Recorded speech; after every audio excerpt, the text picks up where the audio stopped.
Um, are we live, ladies and gentlemen? Yeah, it says live.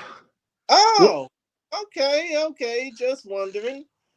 Ladies and gentlemen, what's good, y'all? It's the Chillmeister Chris Gary, along with Jay Wolf, and you are locked into another special edition of Focus Fights. Well, I would say Focus Fights Audio presents, but again, this is a very special video version of Focus Fights.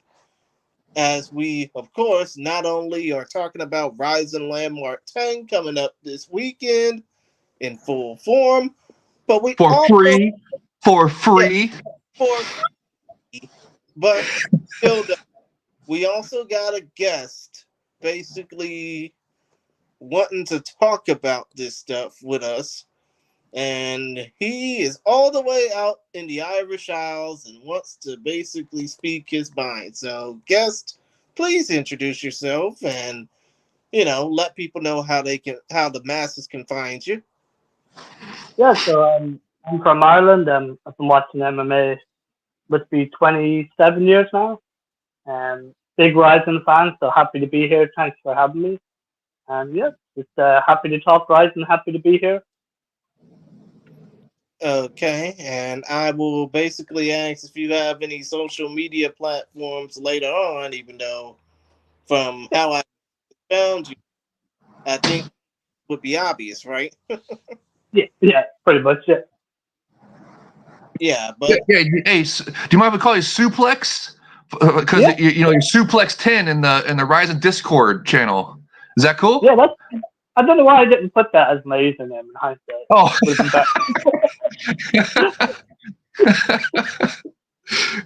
All right, cool. Well, hey, welcome, Suplex. It's great to have you on the show.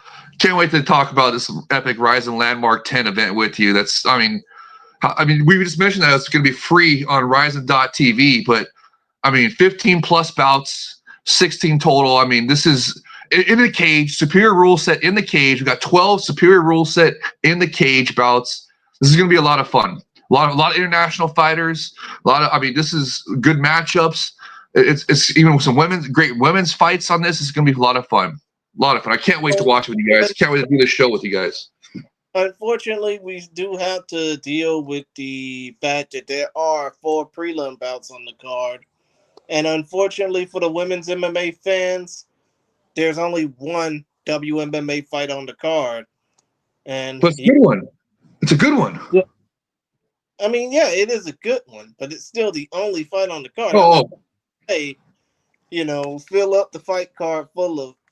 I'm not trying to say fill up the fight card full of ladies and really live, but still, though, point of the matter is when it comes down to RIZIN Landmark 10, and as I'm looking at my computer right now, the event will take place this Saturday night in the United States, Sunday morning elsewhere around the world, Sunday afternoon in some places around the world. But in the United States, it will happen.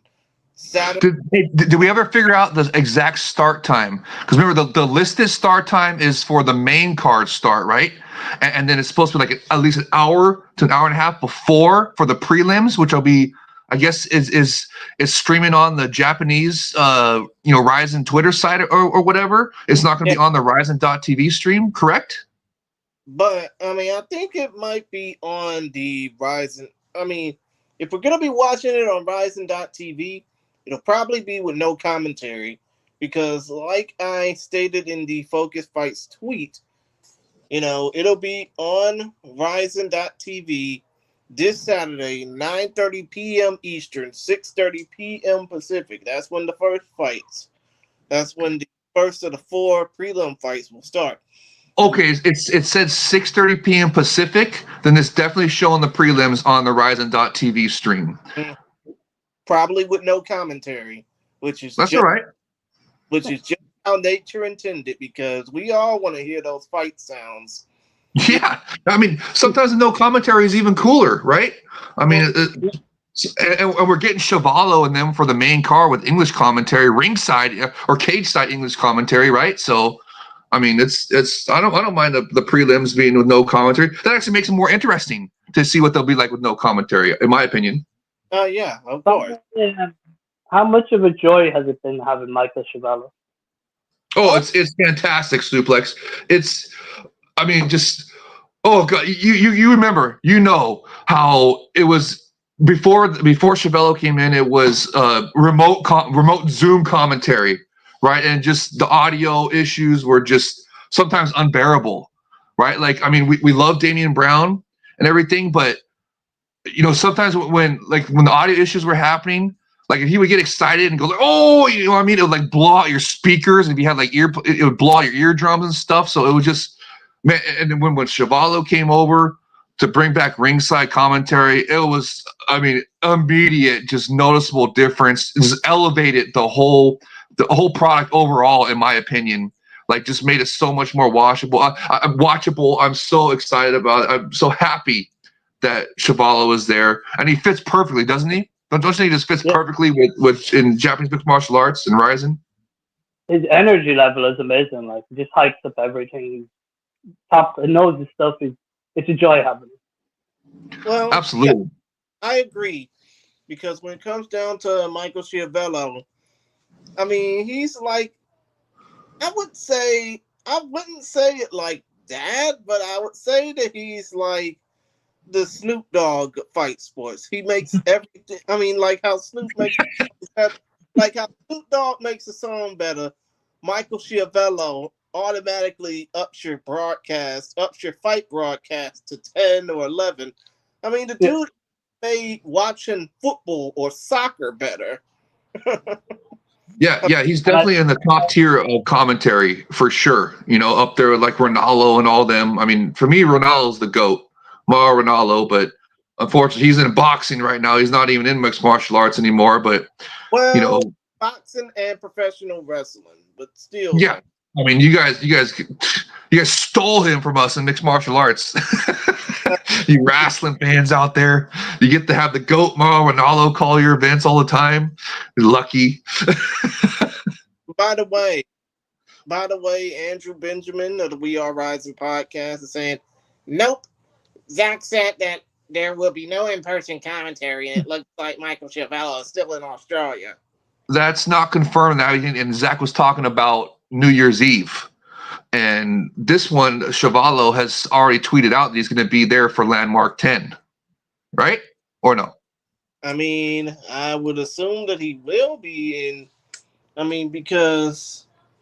am I tripping, or did I retweet one of his tweets saying that he was doing commentary? Him and Damian Brown are going to be cage side. I mean, I think so. Okay, good. Damian Brown retweeted the Focus Fights tweet saying that he'll be live cage side, I guess. Yeah, so that's what it is. Drew is done some trolling stuff or something. I don't know. He's talking. Zach was talking about New Year's Eve. Not Landmark 10. Landmark 10, Schiavello and Damian Brown are going to be there. Cage side is going to be awesome. New Year's Eve, still up in the air, unconfirmed rumor that they might not be there or whatever. So we'll see how that goes. A lot of stuff unconfirmed about New Year's Eve right now. As we know, the rematch, as I like to call it, between Patricio Pound Pound Pitbull and Chihiro Suzuki, the RIZIN champion, that has fallen through. Unfortunately, it looks like it's not going to happen. Well, it doesn't look like it's not going to happen right now. The match that's booked instead is Kleber, the former featherweight champion, versus Chihiro Suzuki, a rematch of their first fight that was before the Patricio Pound Pound Pitbull sensational knockout. So this is going to be a rematch of that title fight. That was the one where Kleber missed weight, right? So there's a nice backstory with that as well. But hey, let's face it, it's not the rematch. But there is still good and bright side.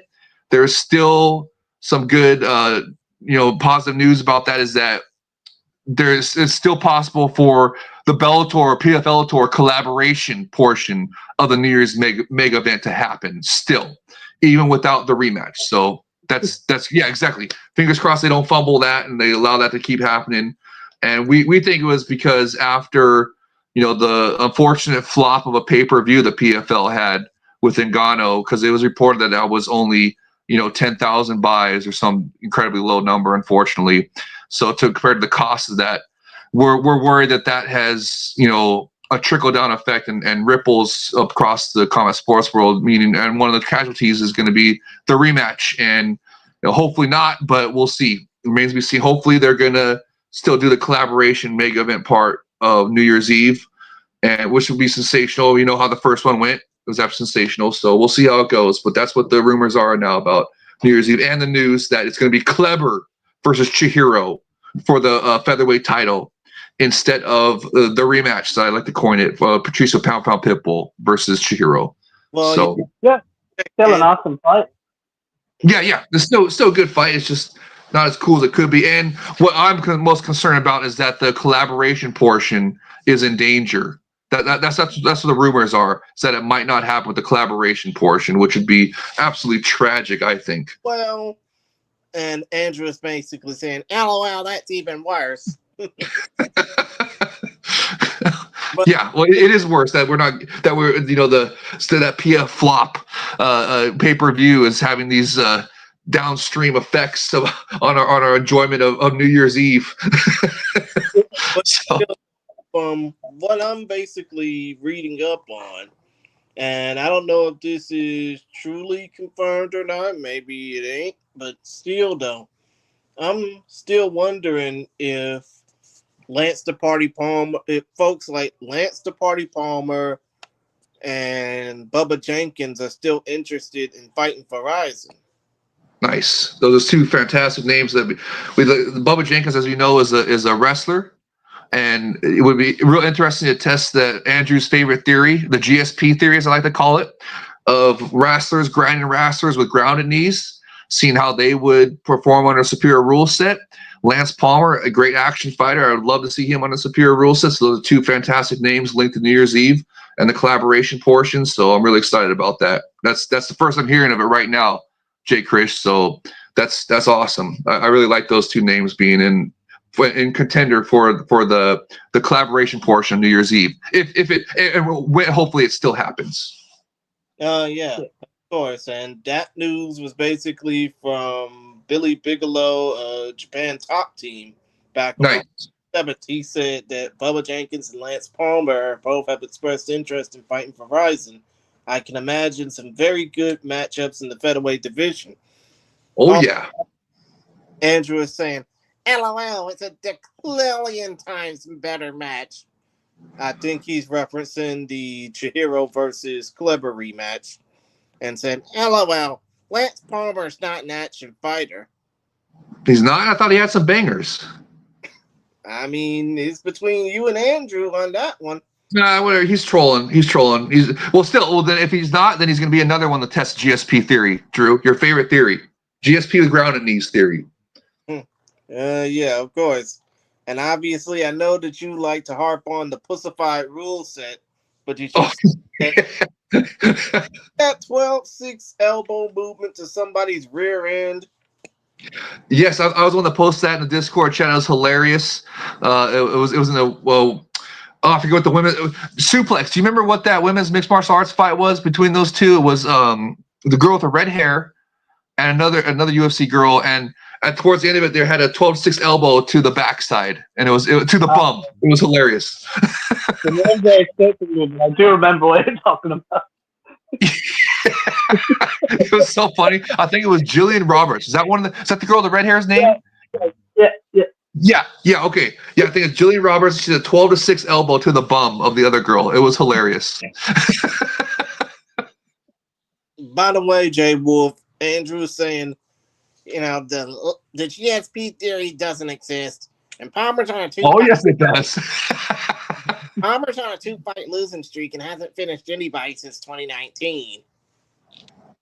So, I mean, does the man not have potential to put on bangers? If he's got the banger potential, then that's all that matters. Just because he's on a little skid, so what? Okay, well, that'll be a Japanese mixed martial artist win right there, then over a big name American fighter. How about that, Drew? Yeah, of course. It all depends on what's going to happen. That's right. Yeah, we'll see what happens. But to me, those are intriguing names. I like that. That's the first I've heard of it, and for those two guys. So I really like that. To be honest with you, those are two. One, like I said, one's a grounding wrestler. Test the GSP theory of a grounding wrestler with grounded knees will make them more exciting. And then the other one, I mean, you said he had a KO in 2019, so to me, that's I'm pretty sure I remember him being in some bangers. So that's all we can ask for. Exciting fighters, international fighters, under the superior rule set. That's the formula right there. That's what we want to see. Japan is all about, fighting spirit. Japan, if you're putting out a banger, they'll keep them fighting you back no matter what. That's right. That's right. We see records, as Suplex is talking about. He's talking about how records are not like the Japanese records are deceptive because they throw them to the wolves really early, and they're not as much importance put on the records in Japan as much as if you're an exciting fighter or not. That's what Suplex is talking about right there. And obviously, Andrew is saying, you really love scraping the bottom of the barrel for RIZIN, and anyone who is top tier will get signed to the UFC. Dude, get that trolling shit out of here, man. Let's fucking get on with this card. Let's go.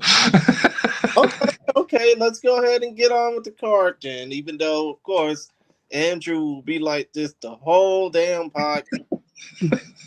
Because he knows I like to take the bait and counter his trolling. So let's get the card started, because we got a strict time limit here. I can't wait to hear what Suplex 10 is going to say about this card, and just let's because we got 16 bouts to get through. I think we should breeze through the prelims. Be honest with you, get to the good stuff, which is the 12 superior rule set bouts. Those are what really matter. Let's go ahead and talk about these prelim fights a la carte. As a whole. First of all, when it comes down to these prelim fights, the 3 mixed martial arts bouts will be contested under deep MMA rules, meaning 2 5-minute rounds, really lack of superior rule set. And Andrew is saying those deep fights should be non-canon in RIZIN lore, which I agree for once. But still, I mean, are they under the deep banner even? I mean, what the heck is this? RIZIN amateur bouts or something? I mean, I guess it's just time filler or whatever, but yeah, still. More likely, I would guess so. But still, though, point of the matter is, when it comes down to the prelims, in kickboxing, you got Toshizo versus Jin. 55 kilograms, 123 pounds, 3 3-minute rounds. The rest will be 2 5-minute round mixed martial arts bouts. The rest will be 2 5-minute round mixed martial arts bouts. I don't know why I keep repeating myself. Well, are you going to go into what the rule sets were for that? How they don't allow superior rule set, meaning no grounded kicks. Do they at least allow grounded knees? Hopefully, at least. I mean, what the heck? But still, though, point of the matter is, when it comes down to these fights, in the featherweight division, you got Daisuke Tatsumi versus Sho Hiramasu. That's going to be at 67 kilograms, 146 pounds. No, 66.5 kilos, 146 pounds. You got a heavyweight bout that was supposed to have been Stefan Smash Koignon taking Masashi. Then it'll be Masashi Inada taking on Katsuyoshi Sasaki because of the late notice replacement and the fact that Koignon was supposed to be on the card but ended up backing out due to injury. He'll be fighting later. No, he'll be fighting hopefully in 2025. Inada, the White Tiger, 3-2. Sasaki, 40 years old, 6-8-1 record. And in the main event, and in the featured prelim, as I'm sorry for talking over the background noise. Who is that? Is that your grandma? You want to get her on the show? No, I'm just saying.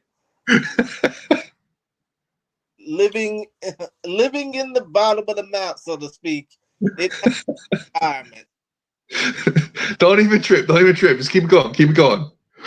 And I'm going to go ahead and take a wild guess from what Andrew is saying. The featured prelim is a rematch from the Deep Show in August. That would Junior Ishibu Hibino versus Taito Kubota. I think this fight's going to probably steal the show because of the fact that, this fight card, well, it needs a banger opener. Wouldn't you agree, Jay? Yeah, but I mean, this is like the like the pre-opening. I don't consider the real opening fight to be until that first Superior Ruleset fight. You know, so I mean, these little prelims here. I mean, the first one's going to be a kickboxing match. The only kickboxing match in the cage that's on this card, and it's like these are just pretty much time filler ones. But the interesting thing, the one you said about the one that's the rematch that Drew's talking about, and you were saying his name was Kubota. That's Reina Kubota's brother, isn't it? I don't know. I don't think that Reina Kubota and Taito, Taito Kubota, are related. I mean, okay. Okay, so that was just a joke in the Discord about how their last names are the same. Okay. Of course. By the way, Andrew was saying if it's deep rules, 2 rounds, 2 5-minute rounds, I believe, no knees or kicks to the head of a downed opponent. Oh man, that sucks. What about at least elbows? I guess no elbows either. So I mean, I would have to guess so because of the fact that, when it comes down to rules, if it's 2 5-minute rounds, it's more toward amateur rules than anything else. The only good thing is that they're going to go by quickly. Even if it's a decision, it's only 2 rounds, right? So we'll get to the good stuff nice and quick. And by the way, seeing the fact that the Kubota versus Ibino fight, seeing the fact that the Kubota versus Ibino fight is probably the only prelim of note, that actually is worth giving a damn about. Who do y'all think's going to win this? Because from what was happening back in August, Ibino got submitted by Kubota via twister submission at the Deep Summer Festival in Odaiba. And if y'all watched at least a little bit of that damn show, whether y'all watched that one fight or the rest of the card, which the fights are available on YouTube, y'all would know it was raining. They were fighting outside. They were basically the hell out of it on a slip and slide. You know what? We were getting exclusive pictures. Zach from the RIZIN Discord was there and posting exclusive photos and pictures from his cage side seats to that show. That I remember that specifically. So that was actually pretty cool. And they still fought in the rain. How crazy is that? They were slipping and sliding all over the place and still throwing down. You remember King of the Cage used to, when it would rain, just call it Wet and Wild. That's how they market it on the day. Oh, shoot. Did they? Nuts.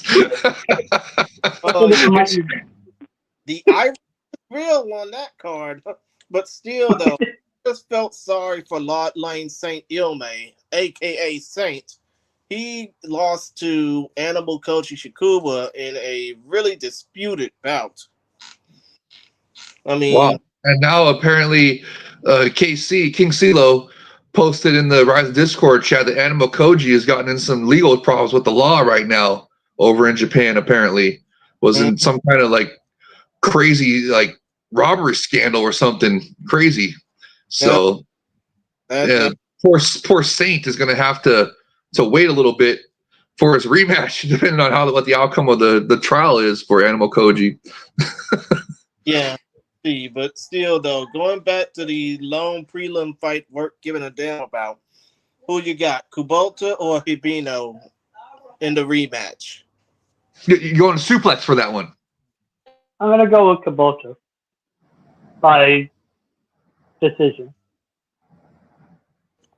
I think we're going to probably see I think we're going to probably see a late second round submission. Just to get it out actually not to get it out the way, but to have that action-packed fight end in a dramatic climax, so to speak. What say you, Jay? Well, how'd their first fight end? Drew said it's a rematch. I mean, I only saw the highlights. I didn't watch that deep show, so I don't even know. So, but the first fight could be a good indication of how the second fight will go. Kubota submitted Hibino via twister submission, 3 minutes. Oh wow, so that was a twister submission from that show. Okay, I remember that highlight.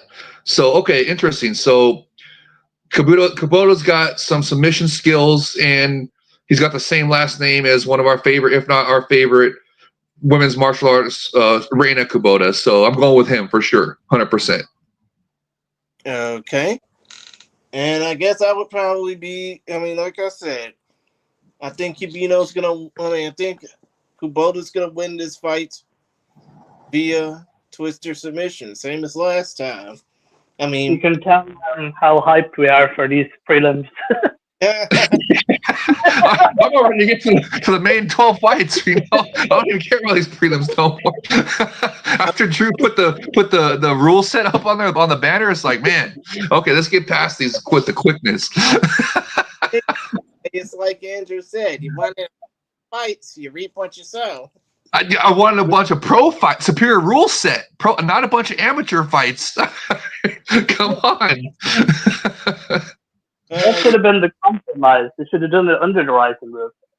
Yeah, exactly. Yeah. Then I would have been okay. Let's pay attention to these, even though they're only 2-round amateur bouts, right? But I guess then they wouldn't have been amateur bouts, so whatever. I mean, it's cool, but let's get them all with the quickness. Andrew said you never specified. Okay, well now I'm specifying. I want 15 plus superior rule set bouts. No amateur deep bouts or nothing. Like no kick bouts, none of that. Give me 15 plus superior rule set bouts. There, now I'm specific. By the way, Andrew also said we didn't need that fat guy heavyweight bout on the prelims. Well, whatever. Well, you know what? I hope that there actually are some bangers on this. Even though even despite us talking all this trash on them, I hope they turn out to be some bangers. Even the kickboxing fight, I hope is a banger. Yeah. By the way, before we get to the main card, Isha, the City Light Project, say, "Let's fucking go. The boys are back." That's right. What's up, Aisha? City Light Project, fantastic show, you guys. Go like and subscribe to Aisha, the City Light Project. With Aisha, it's great show. It does a fantastic work. Covers, I mean, everything from UFC and gives the Epic RIZIN the coverage it deserves. And actually, I mean, one of the few out there that gives us the Epic RIZIN actual coverage besides us, right? So it's just great show. And hopefully, I'm gonna get to do a preview show with him here coming up in the next day or two before the show here. But I mean, hey. The show's coming up on Saturday, so Aisha, we gotta do that show, brother, tomorrow or something on Friday. Let's get going. By the way, X is saying, "Fat man, respect Tsuyoshi Suzuki, please." Yeah. Hey, respect the fat boys. Come on, gotta give the fat boys some love. But yeah, of course, let's go ahead and get down. Gritty on this main card. We got 12 fights on this main card. Oh, wait a minute. I think Andrew is saying the man ate his way out the welterweight. Hey, no fat shaming. You heard the previous commenter. we don't fat shame here. Of course. But still though. What's the first fight you want to get on the main card? You want to get to on the main event, or you want to go from the? Like I said, we're gonna talk about the main event on down, and the main event is Vugar Karamov, the former RIZIN Featherweight World Champion, taking on Kazumasa Majima, the former Rebel FC Featherweight Champion. First of all, the particulars, as you may already know about these fighters. Vugar Karamov, 5'9", 144.5 pounds, 32 years of age, with a 70.5-inch reach, representing Ruslan FC, fighting out of Baku, Azerbaijan. He holds a professional MMA record of 19 wins, 5 losses. He holds a professional MMA record of 19 wins, 5 losses. 15 of his 19 wins by way of finish, 9 submissions, 6 knockouts. And of course, he holds a 6-2 professional record under RIZIN rules, 5-2 in the actual RIZIN competition. And this will be his first fight in exactly 378 days coming up.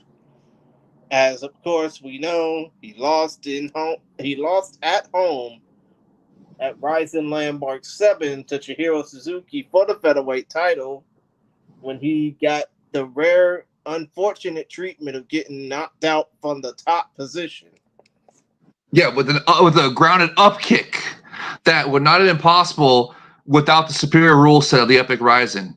Because remember when Chihiro Suzuki is the one that knocked him out with it, and remember he started that up kick when Vugar's knee was still down. So if he would have had to hesitate to throw that up kick onto the pussified rule set of the UFC, we wouldn't have got that knockout. So Chihiro started that up kick when it was in a grounded position by Vugar, and he finished it when Vugar stood up, obviously, but still, that was started. Like, he didn't have to hesitate when Vugar was grounded. So it just, the superior rule set is, I want to bring that up about how awesome the superior rule set is with up kicks. Grounded up kicks is another one we don't mention enough, which is why I want to talk about it real quick. Okay. So, and his opponent, Kazumasa Majima, the Rebel. His height 5'7", his weight 150 pounds, 33 years of age, representing the Mori Mouri dojo, fighting out of Shunan, Yamaguchi, Japan. He holds a RIZIN record of 3-4. The former Rebel FC featherweight champion, blah blah blah.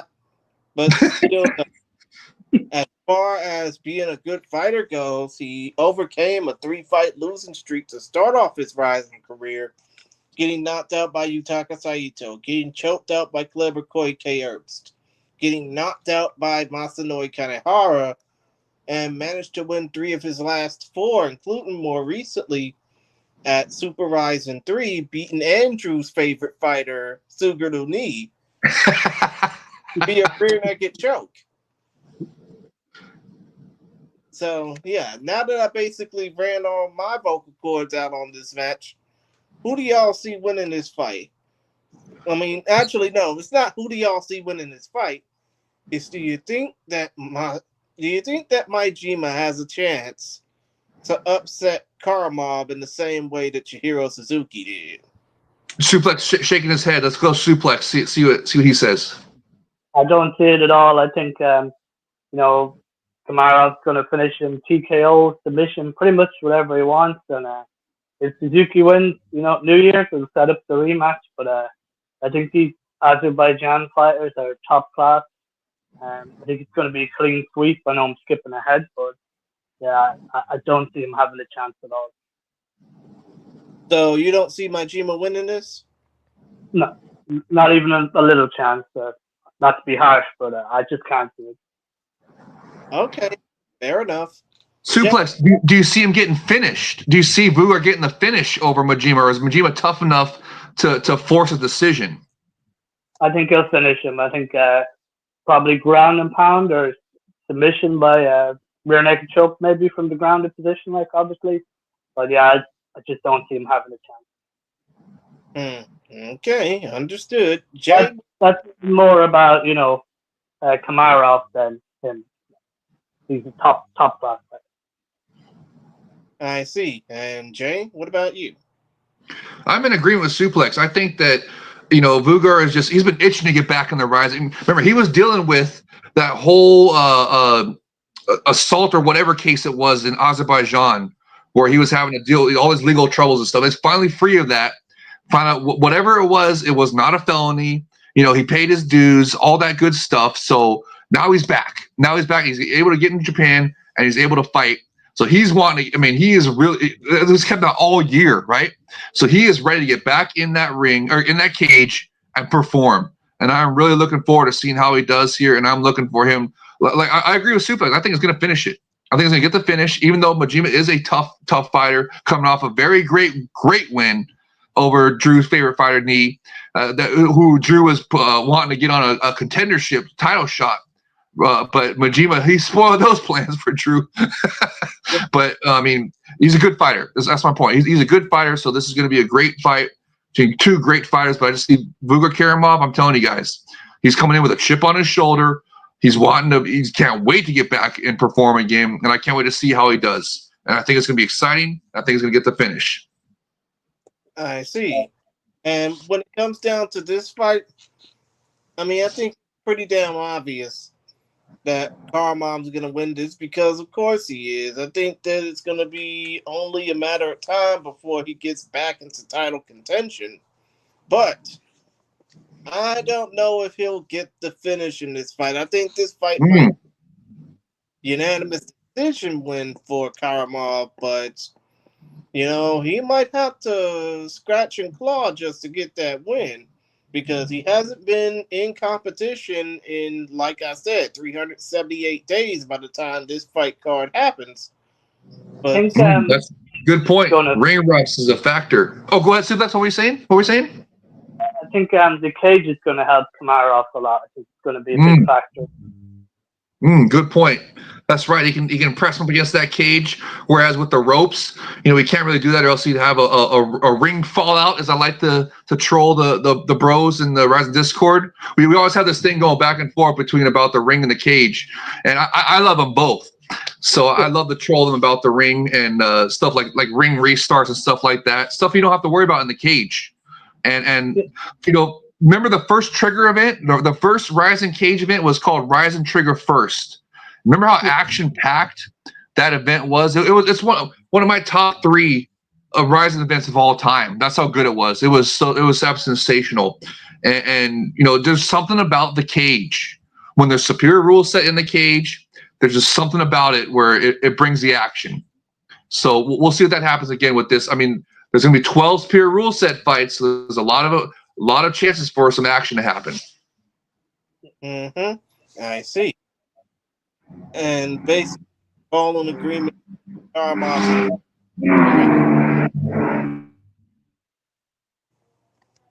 Yeah, and then he'll obviously, I think after the fight, he'll call out Suzuki, and if Suzuki wins at New Year's, he'll set up the rematch.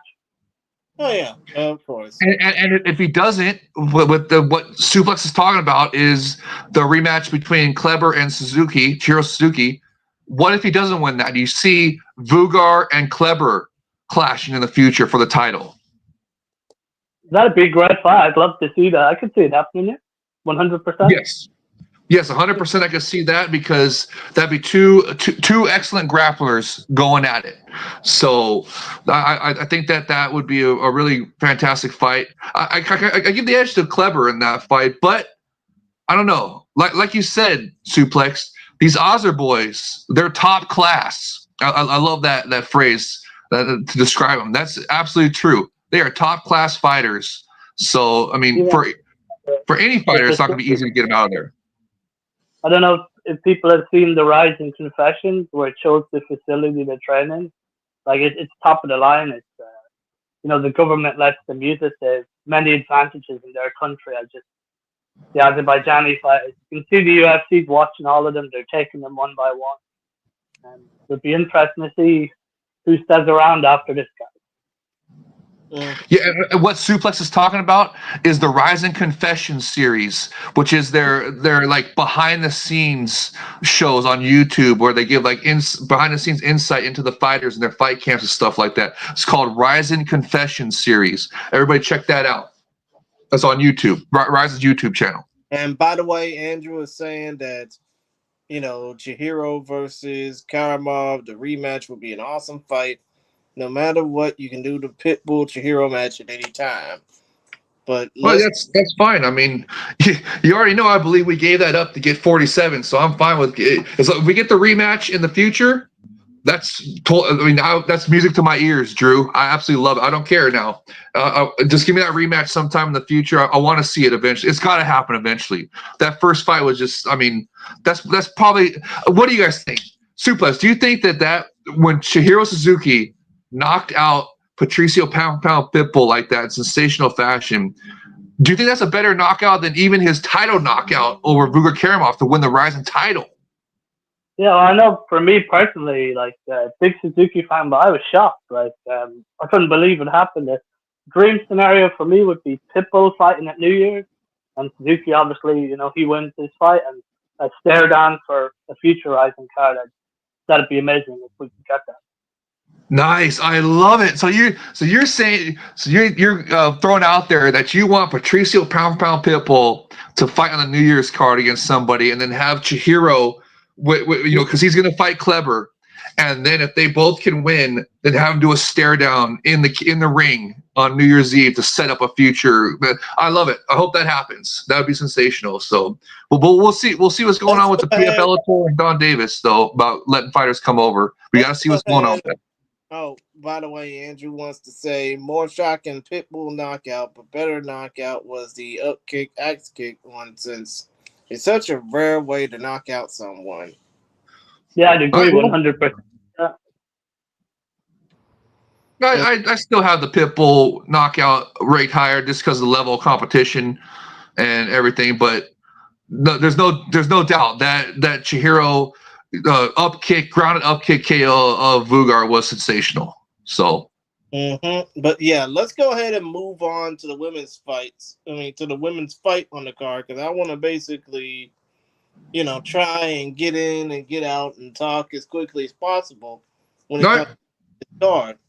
The co-main event of this fight card is the former two-time RIZIN Women's Super Atomweight World Champion and former Invicta Women's Atomweight the former Invicta FC Atomweight Champion Hama-chan Ayaka Hamasaki taking on Road FC star, current Road FC World Champ at Atomweight Yu-Ri Shim. Now, of course, the particulars when it comes down to these two fighters. Ayaka Hamasaki really needing no introduction the world over, but fuck it, we'll give her one anyways. 5'1", 108 pounds, 63-inch reach. Fighting out of Ota City, Tokyo, Japan, representing the world-famous Abe Ane Combat Club. He holds a professional MMA record of 24-6. We already know she fought 6 times in Invicta. And she has a 10-4 record inside the RIZIN Fighting Federation ring or cage. However, one in her last 4, and that one win was over Jessica Jag Aguilar back in July of 2022 as part of the RIZIN Women's Atomweight World Grand Prix.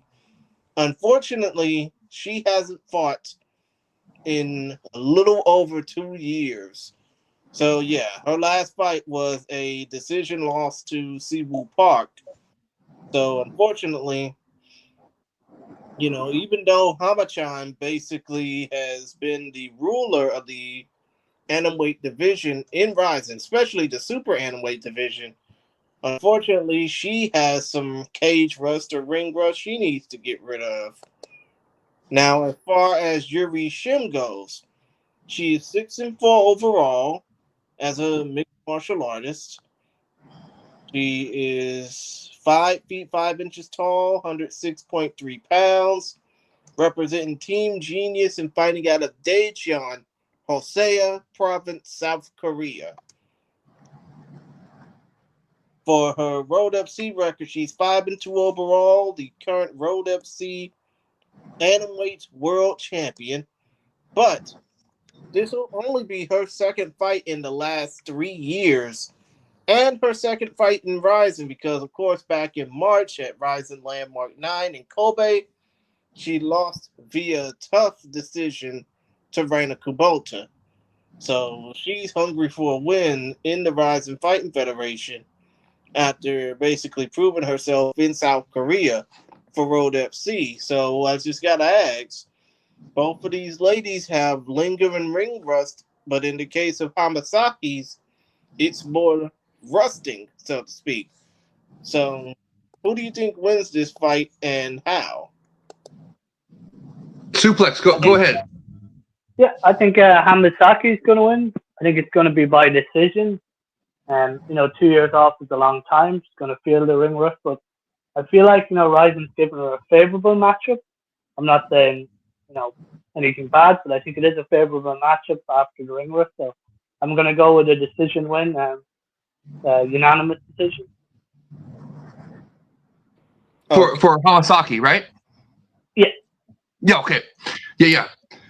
I'm actually going to go opposite. I'm going to go opposite. I'm going to pick Shim because I was really impressed with her in the fight with Yuri. That's her first name. Yuri's her first name. I meant the fight with Reina.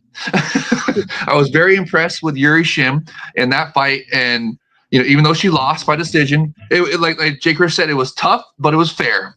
In my opinion, it was the right decision. Even though I'm a total Reina fanboy, I thought that was the correct decision because remember, RIZIN fights are scored as a whole, not round by round.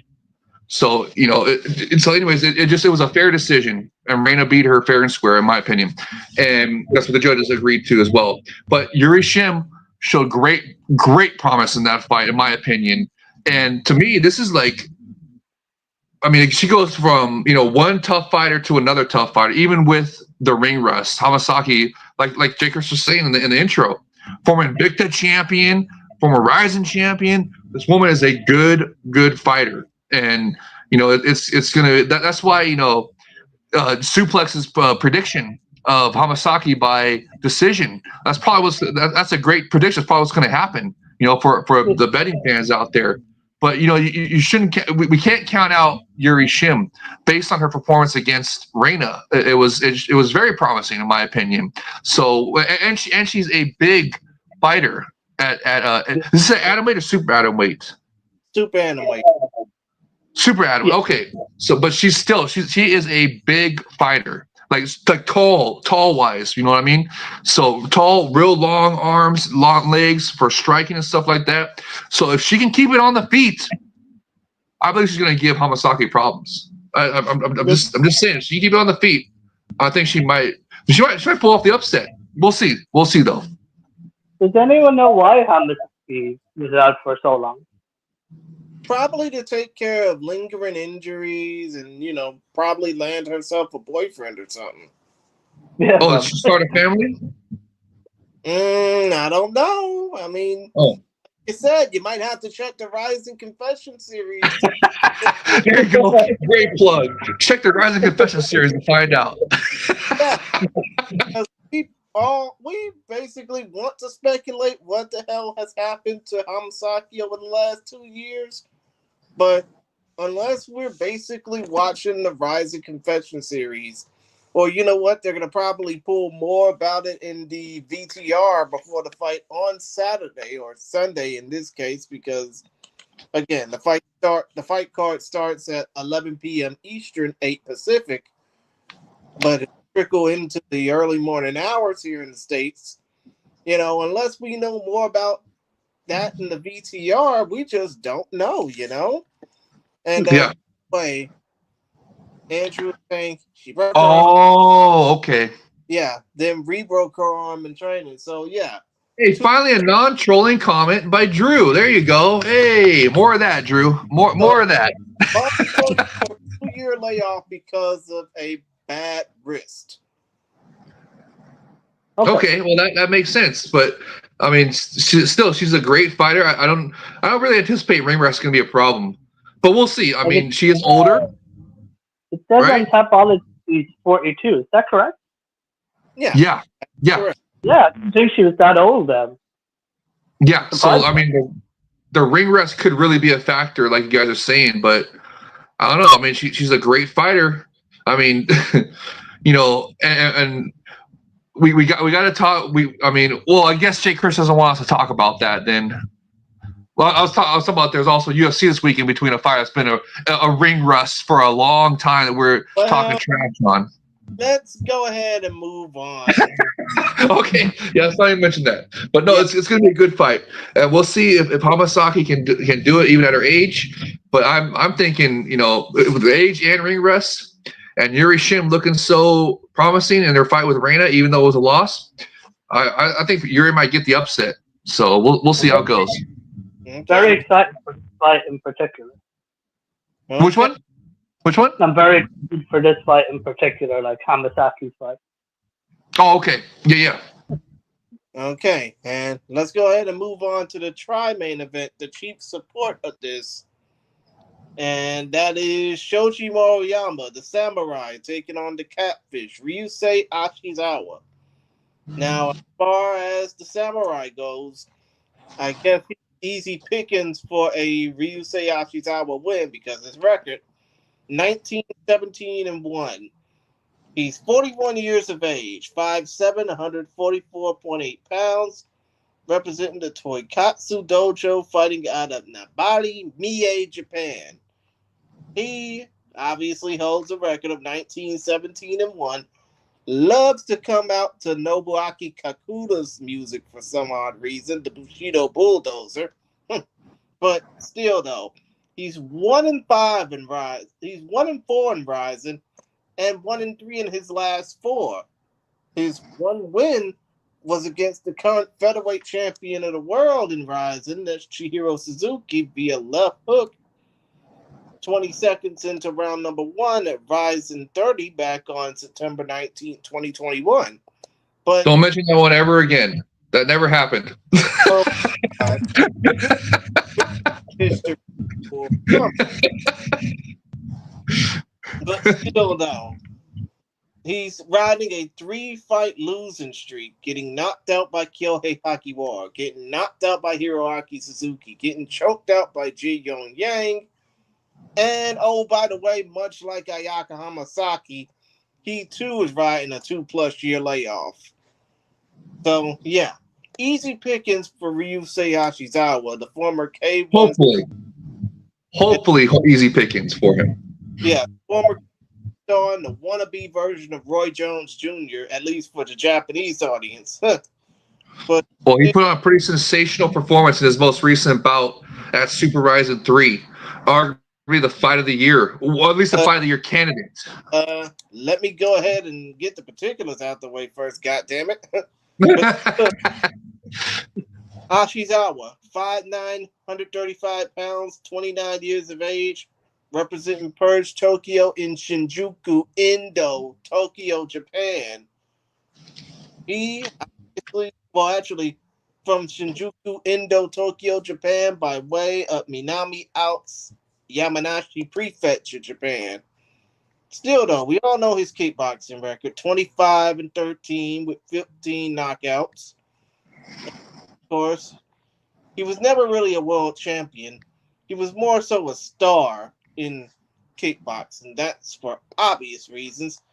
He only got his name off of the damn match, of which he was trying to be bigger than the fight, bigger than the Tenshin versus Takaru fight himself. But still, though, the dude has fought in RIZIN for, I would say, about 2 years now. About 2 years. Because his overall record in the RIZIN Fighting Federation, when you basically add his one kickboxing fight in the promotion, is 2-1. Defeating Koji Tanaka, well, not once, but now twice. In kickboxing last April, in MMA this past August or this past July. And of course, he lost to Shinobu Ota via ground and pound back on New Year's Eve, but that shit's beside the point. Basically, Ashizawa is coming into this fight fresher than a spring daisy compared to Mauryama. 2 years of layoff on him. Who you got? And when it comes down to Ashizawa, how quick do you think the fight will last? Because he probably just wants to get in there, hawk his new music, and just basically say, hey, you guys, come check out my new song or something like that. Suplex, go ahead. I think, like you said, I think SHOJI by KO. I don't think it's going to last long. That's all I can say on it. It's quite simple. I agree 100%. I think it'll be a catfish KO. I mean, to me, this is like almost like a reward fight for putting on some sensational fight at Super RIZIN 3, right? I mean, they pretty much stole the show almost. I mean, if it wasn't for the main event, the last man standing event, ending in a sensational KO itself, then Catfish's fight with Cozy would have stolen the show at Super RIZIN 3, which was RIZIN's biggest show of the year, one of the biggest in Japanese mixed martial arts history of the modern era. 48,000 fans plus, untold number of pay-per-view buys, $50 a pop. So, I mean, to me, this is a reward fight for Catfish. I see him, like Suplex said, getting the KO. We just don't know what round it's going to come in. What do you think, Jake? Chris can be in the first couple rounds? You think it'll go to like the third round? I won't be surprised first couple of rounds, just so that now test his might. By the way, Jay is saying, no wait. By the way, Andrew is saying, Jay, where's Shoji 3 match? Which rematch? Which one? I mean, you might have to ask him. Oh gosh, no, he's trolling again. Shakers, don't even put those trolling. He's talking about the rematch that I said don't ever mention again. But still, though, long story short, Andrew loves that RIZIN clearly learned. Oh yeah, don't put him up the grappler. Exactly. Yeah, I was just about to say, this is the exact fight that we want to see Catfish in and kickboxing crossovers as a whole in. We don't want to see them against grappling heavy fighters. I know everybody loves the classic striker versus grappler matchup and all that, but for kickboxing crossovers, we also want to see them matched up with guys that like to strike as well. We want to see how they perform on a superior rule set, and we don't always want to see them against grinding wrestlers or Brazilian Jiu-Jitsu specialists. You know what I mean? We understand that's crucial to them, building their mixed martial arts skills and learning how to defend takedowns and defend grappling and stuff like that. But for kickboxing, we just don't want to see that all the time, right? And so I think this is a great matchup for a kickboxing crossover star like Catfish. They put on some sensational performance in Super RIZIN 3. So I'm really excited to see how it goes. And we're hoping to get KO in sensational fashion. All of us pretty much here saying we just don't know which round it's going to be in. So, and I want to add to that we hope it's going to be a KO, a superior rule set epic fashion. That's what we're hoping to see. I want to see Cozy do like a stomp or a grounded kick knockout. I think that'd be fantastic. By the way, the saying Catfish is great at MMA. Well, he's just started. Come on, he's a kickboxing crossover. Yeah, okay. Ladies. Heck said that the Koji fight between him and the Koji Tanaka versus Ryusei Ashizawa fight that happened recently was a great fight. And it was.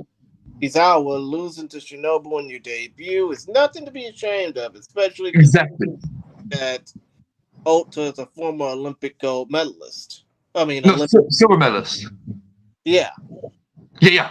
Still, exactly right. That's not a loss to be ashamed of because he got out grappled by an Olympic silver medalist, right? So it's. I mean, I'm excited to see what he does, and I'm happy he's getting a fight like this because, like he was saying, like the commentator was saying, I forget what his name is right now, but that fight with Cozy at Super RIZIN 3 was sensational. It was arguably a fight of the year candidate, if not the fight of the year so far, especially for Japanese mixed martial arts. So it's really good to see him get a more favorable matchup to a kickboxing crossover against an opponent that's not so grappling heavy, and so it's gonna be a good bout. I can't wait to see how it plays out. I'm hoping I'm hoping Catfish wins in sensational fashion, superior rule set fashion with either a stomp or a grounded kick. I think that'd be fantastic for him in his mixed martial arts career. Okay, and Andrew. That, but it was a dumb match to make, like Rukiano versus Yuta Kubo. Yeah, but Drew, you understand what they're trying to recreate is the classic striker versus grappler matchup that everybody has loved since the original UFC 1. Okay, it goes. I mean, just like back in the day, ancient Greece and ancient Rome, the Colosseum, stuff like that. They had their favorite matchups. They wanted to face the smaller Thracian fighter against the big Marmillo heavyweight gladiators, right? People like their stylized matchups. Like the striker versus grappler is what that's why they were doing it. But it's still the point is still true that they just can't be doing that all the time with these kickboxing crossovers. Yeah, we understand you want to build them in their mixed martial arts career, but you got to let them breathe a little bit and express themselves on a superior rule set. See how they do. Okay. No, Drew, get those damn trolling comments out of there. Gosh, damn, man. No, we don't want to see RIZIN become the UFC, buddy. That's what we're talking about. Superior rule set. Okay, that's not what the UFC has right now. Thankfully, UFC is, the first domino has fallen, and there's a legalization effort underway right now for the superior rules to get legalized in the United States with, Hawaii Commission and stuff like that. And that's why we're calling them grounded kicks instead of soccer kicks. And we know that because of Jay Chris's fantastic interview with Shingo Kashiwagi, number 2 at RIZIN. That's on Focus Fights Audio. Go look that up. Check that out. It's one of the best interviews we've seen with Jay Krish, and very informative. And that's where we get that from. So that's what we're talking about there. Now, when it comes down to by the way, Crispy Hex is saying Ryuji Nasukawa's RIZIN debut is greater than Catfish. Well, it was a pretty sensational RIZIN debut. Didn't he win by superior rule set? Wasn't it like a grounded knee or grounded kick or something for that one? Mm-hmm. Yeah. So that was. You know what? What was that commentator's name again? I keep forgetting the Crispy Hex. That's what it was. Crispy Hex. Well, how about I'll raise you? I'll see you. Ryuji Nasukawa's debut. How about the RIZIN Prince debut? Akimoto's debut in the RIZIN that just happened. How about that one? Huh? That'll raise you on the Ryuji Nasukawa's debut. Okay, we're gonna talk about Akimoto later on. Okay, cool. Yeah, he was stomping on bro's head. Yes. That's what we love to see. Pride never die. But still, the point of it is we want to move on to talk about the rest of the card. Let's go. When we talk about great heavyweight fights, we could say that, it's going to be happening in New York City, probably around 11 p.m. Central Standard Time, because everybody going to be wanting to stay up after midnight just to watch two old guys, one who's basically loving to not defend titles consistently and has a disputed record out the ring as he does in the ring, taking on a former fighter whose best years are behind him, in which it may be their respective last fights. And they brought back the old gloves so that one of them can do eye pokes. That's his favorite fight, favorite technique in his repertoire. Anyways, as I was trying to say, you're gonna see two fighters basically turn back the clock and hope to leave the sport in good hands for the future, just to realize that the future is basically slowly coming up. Hisaki Kato and Tsuyoshi Sudario are neither of the two, but they still gonna be fighting anyways. I'm actually looking forward to this one a lot. I like Hisaki Kato. You guys did fantastic interviews with him. Mm-hmm. Plug your interviews real quick. You did with them. Oh yeah, I did an interview with him. Andrew did an interview with him. Even the Combat Sports Today folks, by way of the Rush Hour Fight Club, did a great interview with him. I mean, you can tell that Hisaki Kato just doesn't get a lot of English language interviews all that much. But when he does, they're actually insightful. Yeah, they were great job. I'm glad you gave a shout out to Combat Sports Today crew. Those bros are just fantastic. So that was and the Rush Hour Fight Club guy Jay, that fantastic interview as well. I mean, just those. Oh yeah, look, you got up on the banner right there. Absolutely, yeah, they're great. I mean, they just, that like we were talking about with Aisha and the City Life Project. Here's another fantastic international media source, I would add, that covers the Epic Rise and give us fantastic coverage. And I believe the Combat Sports Today people are based over there on your side of the pond, Suplex. I think they have some guys that are right there in the UK. So yeah, I think. But still, though, let's go ahead and continue to talk about the fight. It's Tsuyoshi Sudario versus the Japanese Musketeer, Hisaki Kato. Both men have identical 8-3 MMA records. Both have a heavy penchant for knocking somebody out. Hisaki has 7 of those wins via knockout on his record, as Tsuyoshi has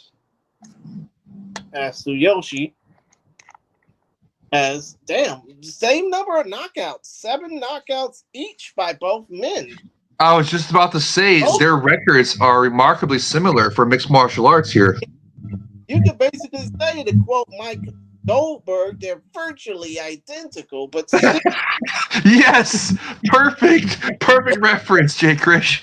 Excellent. the one thing that's not is the fact that Hisaki Kato. Oh, by the way, particulars. Hisaki Kato, 42 years of age, 6'1", 185.2 pounds, beefing up to basically fight on this fight. Fighting out of Nagoya, Aichi, Japan, by way of Paris, France. They're both half-Us, half Japanese, half other ethnicity. Of course they are, Andrew. We know that. But yeah, and on Tapology, they call Kato the Japanese Musketeer.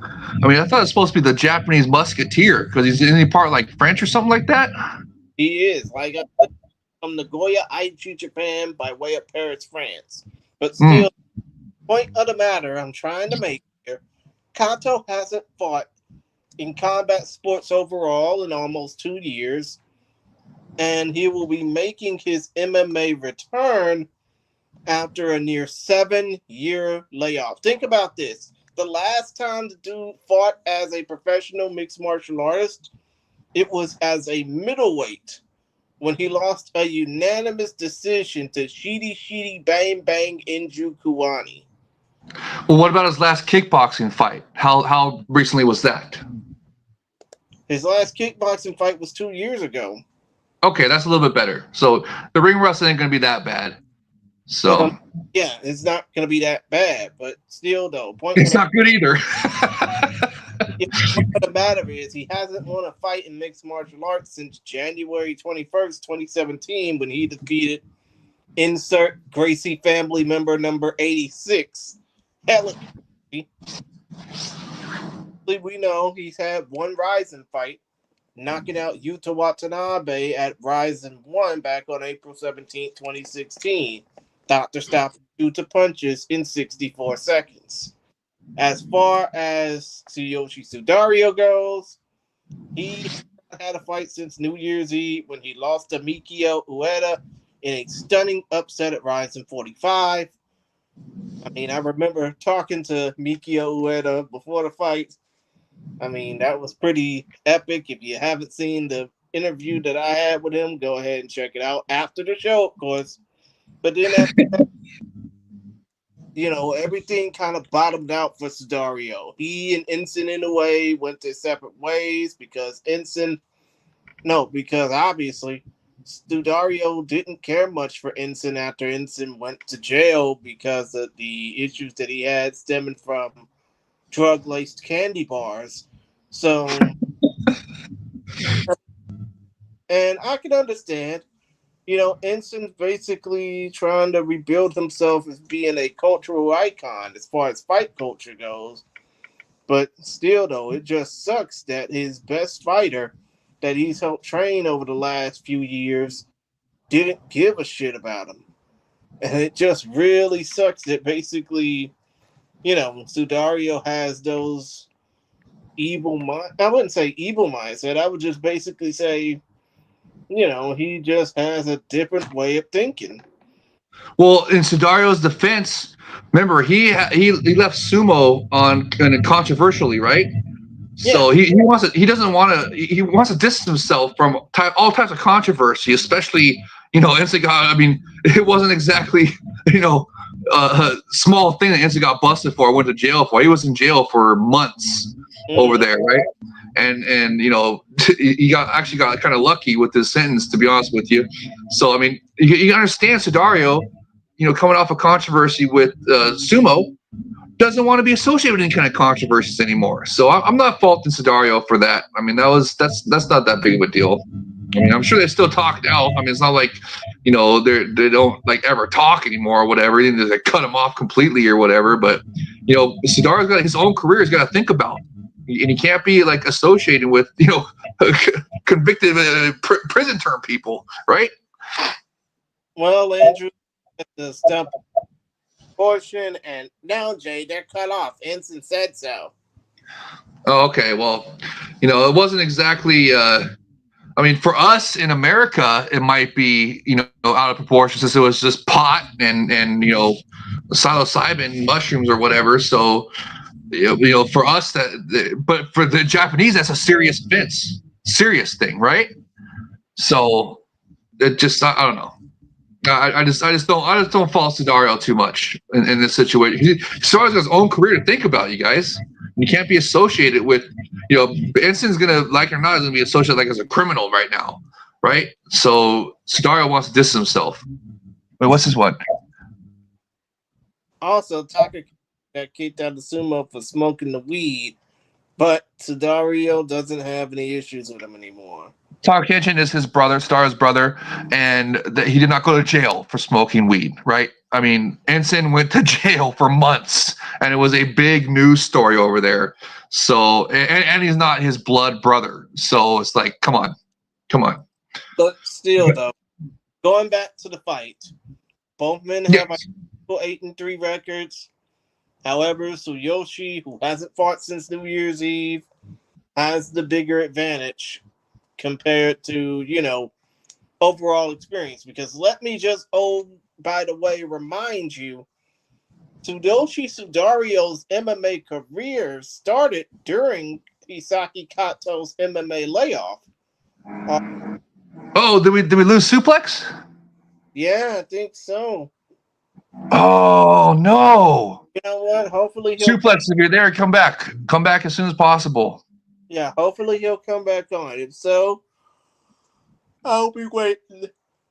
Oh my God. Go get some Starbucks, Jake Rich. Come on, it's not that late. Yeah, but still though, point of the matter is both of these men have identical records. Enson Crispy Hex is saying Enson would be a celebrity in America, but unfortunately he's a Japanese nationalist.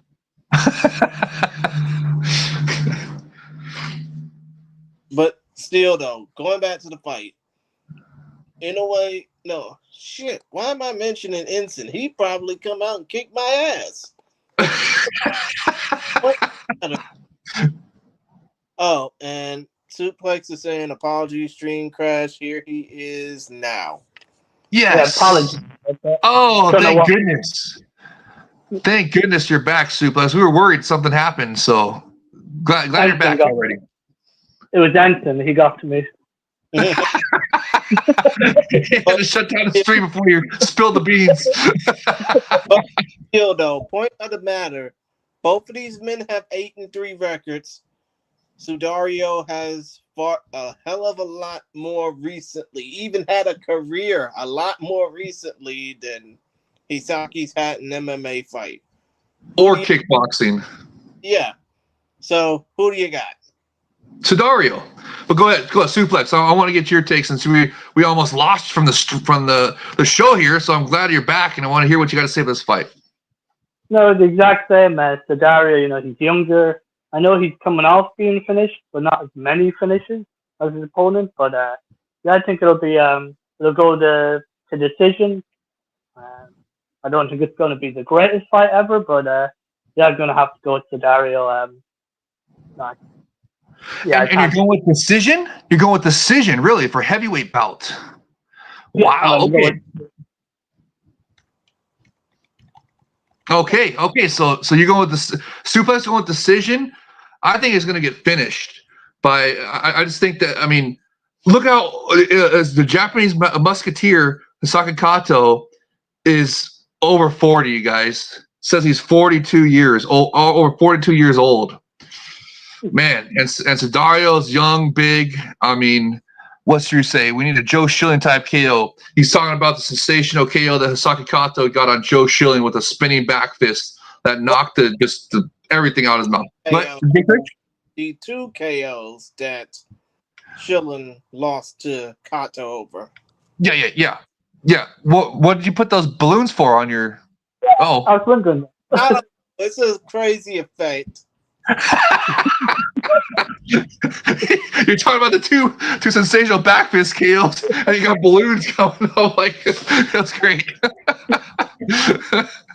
but still, no. Hisaki Kato is a good fighter, but he's way smaller, way older.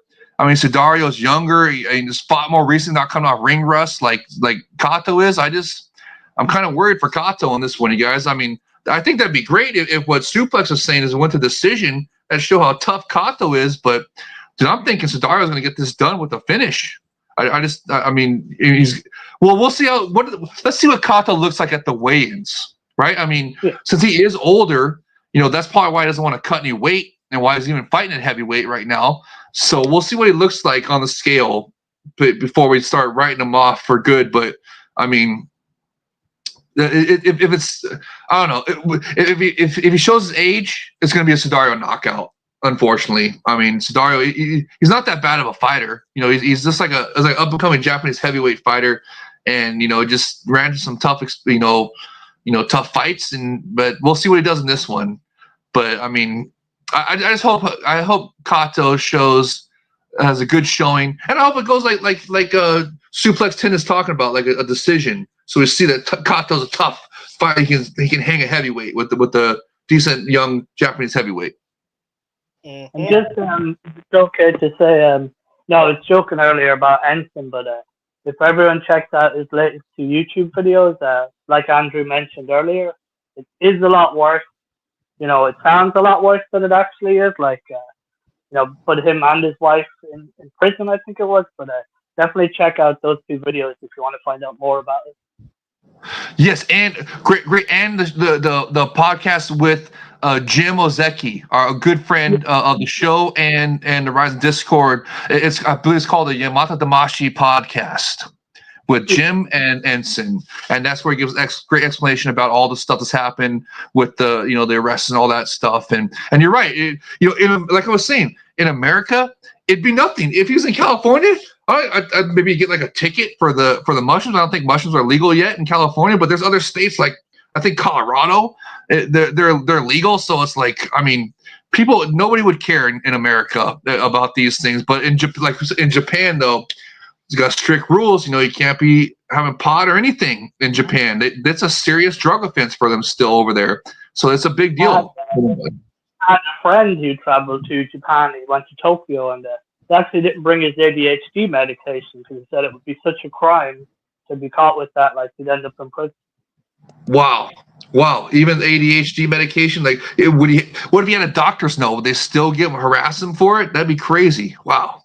They're strict over there, man. He said it could go either way from stories he's heard. Wow. So he didn't even want to take a risk. No, that's how scared he was about it. Wow. And that just goes to show you what we're talking about here with Enson. Like, that's why it was such a big deal over there. Why I went to jail and prison, all that stuff, is because the Japanese, man, they're serious about their drug offenses over there. Well, over here it would just be like a slap on the wrist, a ticket for the mushrooms at the most. So, but still, I mean, it's still, the point is about Sudario. For his career, he doesn't want to be associated with, especially in Japan, right? With a basic criminal. So that went to jail. So it's understandable that they kind of, sever ties or whatever. So I don't want to fault them too much for that. But I mean, I'm pretty sure Enson's wife was put in prison, like, just for knowing about the whole thing. Wow. See, they do not mess around over there. They do not mess around over there with when it comes to pot and but it wasn't just pot though, right? Wasn't it the psilocybin mushroom stuff? So I believe that's probably why. Because even over here in America, that's still considered a psychedelic controlled substance. Like I mean, you can go to jail here for that stuff too, right? If you have enough of it. So it's I can't imagine what it'd be like. That's why it was like that in Japan. That's why they even locked up his wife and everything, because the mushroom portion of it. It wasn't just weed. That's the problem. That's the problem right there in a nutshell. Chocolate edibles was part of it, wasn't it? Yeah. It was something like edibles, like chocolate candy or whatever, where they had the stuff in it or whatever. It's like because they here in America, since it's legalized now, they have shops where they have like gummy bears and all kinds of different candy with different pot stuff inside of it, and like cookies and stuff like that. And so that's what he was probably getting sent over to him. He just also had to happen to have some They said there was some psilocybin mushroom stuff in it. So, I mean, that's why it was such a big deal over there, because it wasn't just pot. So, but anyways, we spent too much time on that Enson stuff. But great shout out for the Jim Ozeki and Enson podcast, the Yamata Damashi podcast. Everyone go check that out. Good friend of the show, Jim Ozeki. Yeah, and as far as this fight goes, as much as I respect Hisaki Kato, I don't think that this fight will probably get out of the first or second round. Or if we're lucky, it will get out of the first round, but it won't get out of the second. I think that Sudario is going to win this fight, bounce back, and he'll have his pick of the litter of who he wants to call out a heavyweight, even though, guess what? RIZIN hasn't built up a heavyweight division in quite a while. Well, remember, there was that tweet from the KSW CEO that they're collaborating with RIZIN again, and everything's smoothed over with that relationship, so we could be seeing some more. Remember, they just had a Polish heavyweight that was also, we didn't know if there was like a joint contract or whatever, like he was going to fight in RIZIN and go fight in KSW right afterwards. Remember, I forget what that Polish fighter's name was right now, darn it. But that would just recently happen, and the KSW CEO tweeted that they're going to have a working relationship with RIZIN, so we could be seeing some more heavyweight guys come over, just like that Polish fighter that I was talking about right now. So, we'll see what happens in the future. Well, let's go ahead and move on to the literal future. And Crispy Heck said earlier in the show, forgot about Akimoto's debut. That was such a disgusting to finish. Yeah, it was, Crispy. That's why I call him the Prince of RIZIN, just because of that finish. Because the kid we're talking about, Akimoto, he's only like 18 years old, just made his RIZIN debut in a previous event, and it was a sensational Superior Ruleset finish, and just for a young kid. That's why I dubbed him the Prince of RIZIN, because he's got superstar potential written all over him. That's why when Drew was trolling in the RIZIN Discord about going to the UFC. Look, he's doing it right here. He's talking about going to be the Prince of UFC. Shut up, Drew. No, that's the one. That is the one guy that I want them to keep. Pull all the stops, pull all the strings to keep Akimoto. Andrew, I'm gonna disagree with you. You say Kyouma Akimoto is gonna be the Prince of the UFC. I think he's just gonna be another young boy. I'm sorry. No, we're going to keep him in RIZIN. He's going to be the Prince of RIZIN. We'll see how it goes. He's going to be a really great career to watch develop. Way, it's Kyouma Akimoto versus Hiroaki Suzuki. First of all, for the so-called Prince of RIZIN coming soon, he's only 18 years old. He's only 18 years of age, born March 8th, 2006. Either we're all getting so fucking old, or everybody here is getting so young. That's a true millennial, born after the new millennium. I don't think any of us are that young.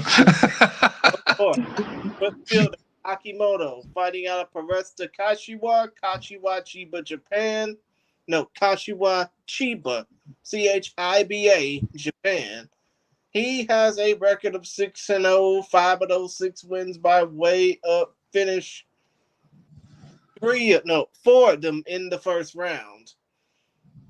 Obviously, he capped off a 4-fight run in deep with 3 first-round finishes last year, and then made his presence felt by knocking out Alan Yoshihiro Yamaniha, who will be on this card, by the way, coming up, with a first-round knockout win over Yuto Kentaro Hokumura back at RIZIN 48 on September 29th. So here he is fighting again, basically getting all the opportunities afforded towards him. As far as Kaibutsu-Kun, the general killer, Hiroaki Suzuki goes, he's 4-4 overall, representing Aries Gym, fighting out of Toyohashi, Aichi, Japan. 39 years of age, literally old enough to be the man's daddy. He's 4-4 overall. All 4 of those wins come in the RIZIN ring or cage by way of knockout, by the way. However, He has not fought since losing via knockout to Ren Yaman Sugiyama at Super RIZIN 3 back on July 28th. You know, dude's basically been loyal to RIZIN since his MMA career. Obviously, he fought in knockout, shoot boxing, and that downed one championship as a kickboxer, and is a former shoot boxing S Cup tournament champion, and obviously a former shoot boxing world champion. But still, though, who is Ren Sugiyama? No, who is Ren Sugiyama, Gary? We call him Ya-Man. Oh my god! Why do you keep showing his troll comments, dude? Stop showing his troll comments. I go by real aliases here, not. Point of the matter is, Suzuki, Kaibutsu-Kun, the General Killer. He's been loyal to RIZIN since he started his MMA career. But do you think that this fight upcoming is a punishment fight for losing to Ren Yaman Sugiyama? Suplex. Chris, you gotta throw it to one of us. You can't just let us sit. You gotta say, hey, suplex. Yeah. Suplex, you go. Yeah, I think Akimoto, he has the Asakura lineage. I know he was over in Bangtao in Thailand practicing his wrestling with the JTT team. I think he's the future of RIZIN. They're building him up to be a megastar. I think he takes them out easily. He's going to take out Suzuki. I'm going to go with submission because I know for a fact he's been working on his wrestling in particular. So I'm going to go with Akimoto submitting Suzuki within the second round. I like that prediction. That's great information about him working on his grappling, working on his wrestling with the JTT guys over in Thailand. Thanks for that, Suplex 10. I'm agree. You guys already know I'm all in for Akimoto. I call him the Prince of RIZIN. I just think he's sensational. I can't wait to see him develop. That's what I was saying. Drew, was trolling about how the UFC is going to poach him and all this. I'm just like, no, that is the one kid that I want the RIZIN, the Epic RIZIN, Sakakibara-san, Shima-san, all of them. Just pull out all the stops to keep this kid. I think he's got superstar potential, and we're going to see right now in this bout right here. I can't wait to see. He already excelled in the ring. Now we're going to see how he does in the cage with Superior Ruleset. I'm really excited to see how this goes. To me, this is one of my this is one of the main events of the night for me. I'm just really excited about this one. I just cannot wait. I'm so high on this kid Akimoto. Like I said, I call him the Prince of RIZIN. I can't wait to see if he continues to earn that nickname basically, and just continues his ascent. I think he's gonna rapidly rise. He could become, RIZIN's youngest champion one day, possibly. We'll see. We'll see how it goes. But I mean, that's that lineage, from the Asakura bros. Yes, absolutely. I mean, that's gonna help with his star power rise as well. That he's affiliated with the Asakura bros, as we know. Probably RIZIN's, two most popular fighters ever. Certainly among the top, right? Their most popular fighters. So it's great, like Suplex 10 is talking about, great lineage to have, great association to have with the Asakura bros, and that's part of the reason why his superstar status is going to just climb like a rocket to the moon, as they say. One thing in particular is Akimoto's YouTube channel. It's relatively popular, He's got Asakura nearly every episode. I think it's going to literally be like Asakura 2.0. I think he's going to have a big YouTube, social media following. I'd say in the next 2 to 3 years, there'll be a big star for RIZIN. You can see lots of people on this card that are going to be future stars. I think he's the number one person to watch out for. Exactly. Yes. I mean, nice. When it comes down to Akimoto, his future is only going to be bright if he makes the right decisions, if he makes the right choices. I mean, I would say training with the Asakura brothers is a right choice, but then again, I didn't think that a promotion like Breaking Down would be such a vantage point for such guys making it in combat sports.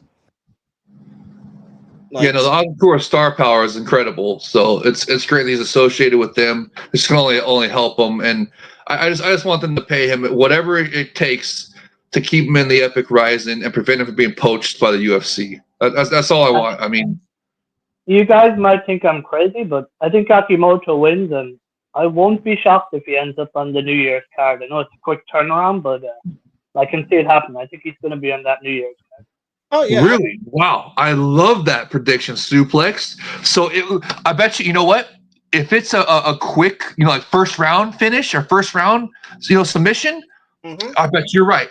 I bet you're right because he is such a fast rising superstar that would just that make too much sense to put him on a massive massive New Year's Eve mega event card. So that I totally can see that happening, Suplex.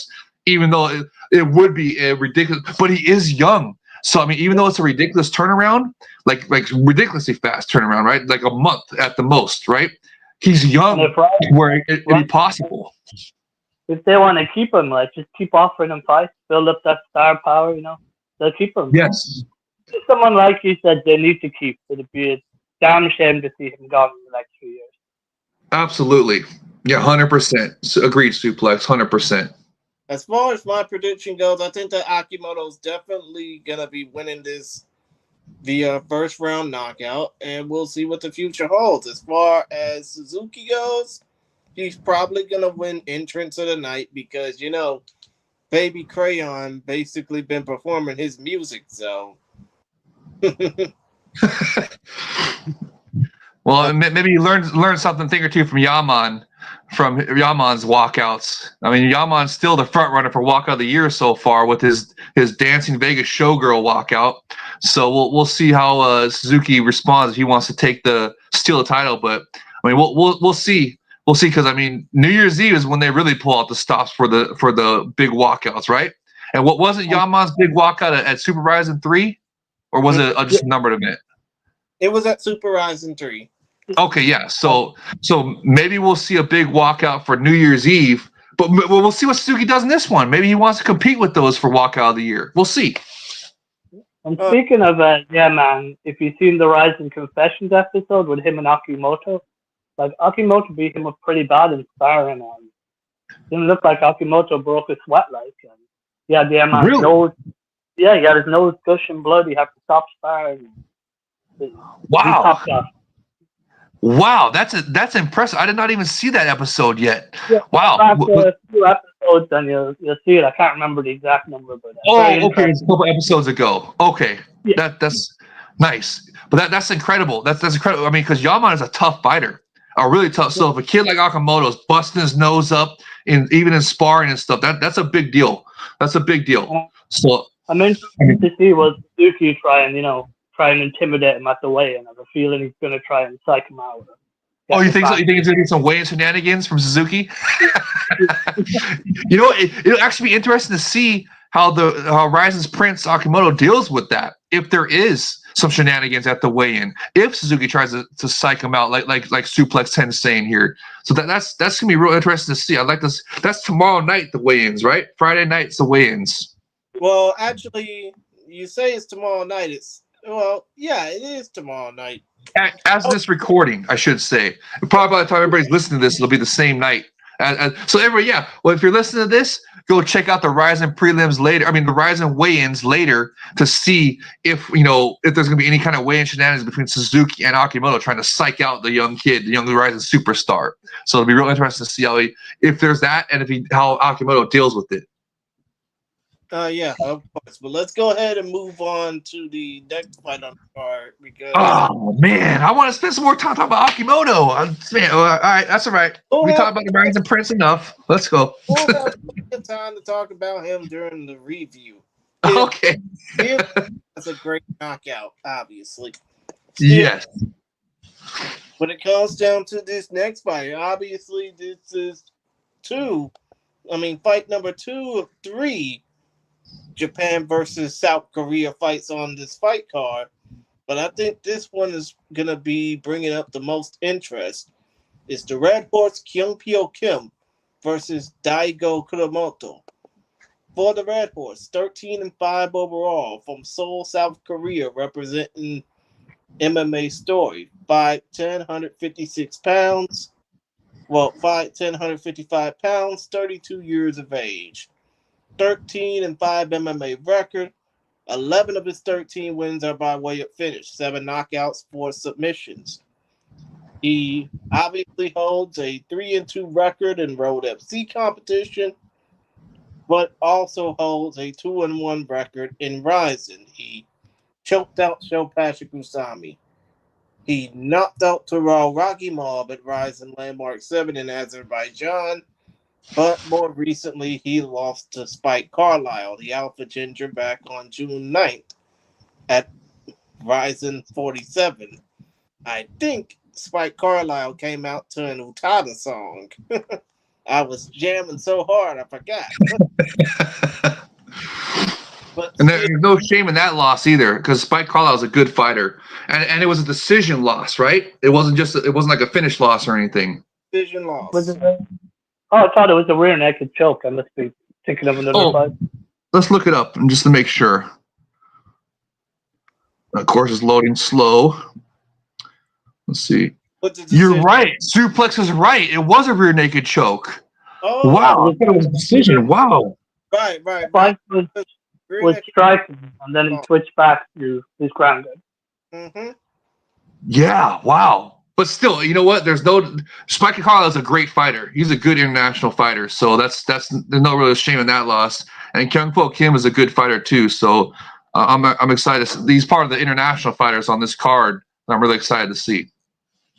Yeah. In the meantime, his opponent, Daigo Kuromoto, 6-1 overall as a professional mixed martial artist, 30 years of age, representing Japan top team in Toshima, Tokyo, Japan, fighting out of Nara, Japan. 5'10", 155 pounds. This will be his RIZIN debut after 7 fights inside of the Deep Fighting Championships ring or cage. His most recent fight was a first-round knockout win over a lovable loser. Well, not really, but still, though. The Warrior of Sorrow, Satoru Kitaoka, back on May 3rd at Deep 119th Impact. But still, though, this fight is pretty interesting because of the fact that for once, you got a debuting fighter against somebody who's proven internationally that's basically wanting to get back come up, so to speak. So in the case of this fight, do you see Kyung Pyo Kim getting the win, or do you see an upset happening in the making? Suplex, go ahead. Go ahead, Suplex. Need I remind y'all that Daigo Kuromoto is currently riding a 5-fight winning streak. Okay. I'll be upfront. I know Kyung Pyo Kim. I don't know much about his opponent, but with Kyung Pyo Kim, I saw his fight against Spike. There's lots of tools in his arsenal. He fought in RIZIN many, many times. So I'm gonna go by Kyung Pyo Kim decision. Just basically, I don't know much about his opponent. I'm not gonna lie. I'm not familiar with him. I'm going to say in both Suplex. I'm not familiar with his opponent, but I like Kyung Pyo Kim. And, since we're not familiar with his opponent, I'm going to agree. I'm going to say decision by Kyung Pyo Kim because we're not familiar with his opponent's game, so we don't know how tough he is and whatnot. So that's what I'm going to go with. I'm going to agree with you 100%, Suplex. And he's got lots of experience in the RIZIN, like under the RIZIN rule set. So strictly for that, and in particular, his fight against Spike, Kyung Pyo Kim by decision. Yeah, I like it. Good, great prediction, I think. Well, before I basically write off, Daigo Kuromoto, Andrew did say DK's another Japan top team guy, formerly Triforce Asakusa, or Akasaka actually, but still though, point of the matter is, let's just face it, we're not avid watchers of Deep MMA's YouTube channel from what we could basically, decipher off of that. We're not really avid watchers of Deep's MMA YouTube channel. So we wouldn't really know much about Daigo Kuromoto other than the fact that he's represented by a Japan top team. So it's easy for us to say, and I'll go ahead and say that Kyung Pyo Kim is going to get the win. But I don't know. Because if you think about it, I think that Kyung Pyo Kim probably might get complacent and lose his grip a bit and end up taking a loss like he did against Spike Carlisle. But then again, if you think about it, this might be a hard fought fight until the third round. And I think that if Kuromoto gets that advantage, he's probably going to showcase, the fact that he is a more rejuvenated, younger, fresher, more winnable fighter. But as far as this fight goes, I say that Kyung Pyo Kim's going to win via decision. Cool. We're all in agreement then. If Andrew is still there and he knows more about Kyung Pyo Kim's opponent, I'd love to hear his predictions. I literally don't know anything about his opponent. Yeah, neither do I. So y'all want to go ahead and just move on to the next fight for Gits and Shiggles? Yes. Let's get through it quickly. We only got about, looks like 50 minutes left.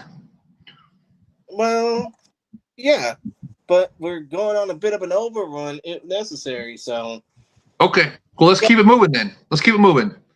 And I'm sure it's not early over where Suplex 10's at right now. It's getting late over there, so we gotta get this show on the road for him. But still, though, I'm fine. However long it takes, no worries. Okay. Well, we still don't want to keep you up till like all morning. Yeah, let's go ahead and keep this going, though. Yuki Ito versus Jung Hyun Lee, the Phenom, is next, and that fight will be at flyweight, 57 kilos, which is 57 kilos, 125 pounds. Or, hold on, wait a minute. Andrew was saying, Kuramoto's just a deep regular guy. Deep has a hard on for Japan top team guys because of the Asakura connection. They mainly get over master guys at the beginning of the careers just to pad their stats. Okay, well, how did he look in those deep regular matches then, Drew? I mean, that's what we're kind of asking for here. We're not asking for his, record and stuff. We're asking for what the guy is like. How does he fight? What's his style? How, is he any good? Blah, blah, blah. All that type of stuff. Because we don't know a thing about him. Because we just watch highlights of Deep. We don't, there's mostly amateur bouts on Deep. So he's fine. Okay. So he's a decent fighter. So this could be a good banger for the international fighters. The K's could get a nice win here if it's by decision or maybe if it's a knockout. So we'll see how it goes. Okay. But still, though, let's go ahead and wait a minute. Nothing stands out as a world beater. Hey, nice quote. He's great beating the old guys. But still, though, point of the matter is, let's go ahead and get down to the flyweight bouts. Yes. There's a lot of pack mule action on this fight card. Let's be real. Yes, and there's a reason why there's a lot of flyweight action on this card. I'm going to point this out real quick. And I would give a shout out to Combat Sports Today News. I believe they were the first to report it, at least on the whole mainstream X Twitter sphere. And they took it from a Sakakibara interview. Sakakibara-san, the CEO of RIZIN, was talking about how next year, how he's trying to re-sign Kyoji Horiguchi right now to a longer-term deal. And next year, 2025, there's going to be possibly the long-awaited flyweight Grand Prix we've been asking for. And these bouts right here, these flyweight bouts in the Epic RIZIN Landmark Cage, could be like a little preview or tryout for some of these guys that are going to be in the flyweight Grand Prix of 2025. That's potential flyweight Grand Prix of 2025. We don't. It hasn't been announced officially yet, but Sakakibara-san was talking about it, and Combat Sports Today News was reporting about it. So that's why I want to pay attention to a lot of these flyweights especially the international guys, like their big signing Laramie, which we'll get to after we talk about this fight right here. Okay, but yeah, let's go ahead and talk about the fights that'll be taking place Well, the last of the 4 fights that'll be taking place on this card at 57 kilos, 125 pounds, or in Suplex X10's case, about 9 stone. Point of the matter is Yuki Ito versus Jung Kyun Lee. First of all, the particulars for the South Korean. Jung Kyun Lee from Seoul, South Korea. All of 22 years of age, born September the 10th, 2002. 5'5", 125 pounds with a 65-inch reach. He is 4-2 overall. He fought once in Road FC, got knocked out by... Well, he fought once in Road FC. Actually, he fought 4 times in Road FC. Won via first round finish in each of those 4 fights. Well, yeah, 4 times in Road FC. Won via first round finish in 3 of his 4 fights. Lost in the road to the UFC tournament to Mark Clerico. And most recently back at RIZIN 46, lost to Makoto Shinryu Takahashi via arm triangle choke. As far as Yuki Ito goes, Yuki, 16-5 overall, representing representing next Ichimui. Fighting out of Ichinomiya, Aichi, Japan. He is 5'7", 126.1 pounds, 27 years of age, born April 19th, 1997. So he's slightly a bit older, about 5 years older, with a 67.3-inch reach. He holds a deep record of 7-4, and obviously a RIZIN record. A RIZIN record of 6-1. His most recent loss was back in May of 2023 to Enson Batman Yamamoto, but since then he's managed to pull off decision wins over Hiroya Kondo, who we'll talk about in a little bit, over Danong Saklet Top Noi Kiram, and more recently back in February over Masatoshi Ueda. So when it comes down to this fight, how action-packed do you think it's going to be between Yuki Ito and the Phenom Jung Kyun Lee? Who do you want to go first? Suplex. Yeah, I think Yuki Ito, I think he's going to finish Lee. Do you think it'll be more competitive than most people think it's going to be? But yeah, Yuki Ito, I think he's going to finish him probably TKO and move on to that potential Grand Prix tournament. Okay, and Jay, you. Yeah, I think the answer to your question is going to be extremely action-packed. Both these guys are young fighters. Look, they're both in their 20s. So I think they're just going to actually bring it, and they're both got good records. And one's an international fighter from Korea, so I'm really looking forward to this one. And like we were saying, this could be a preview of the Flyweight Grand Prix next year. The winner of this bout, of these Flyweight bouts on this card, Landmark 10 right here, they could be, this could be an audition, basically, for the 2025 Flyweight Grand Prix. So we just don't know yet, but it's a pretty good guess. It's a pretty good educated guess that's what's going to happen.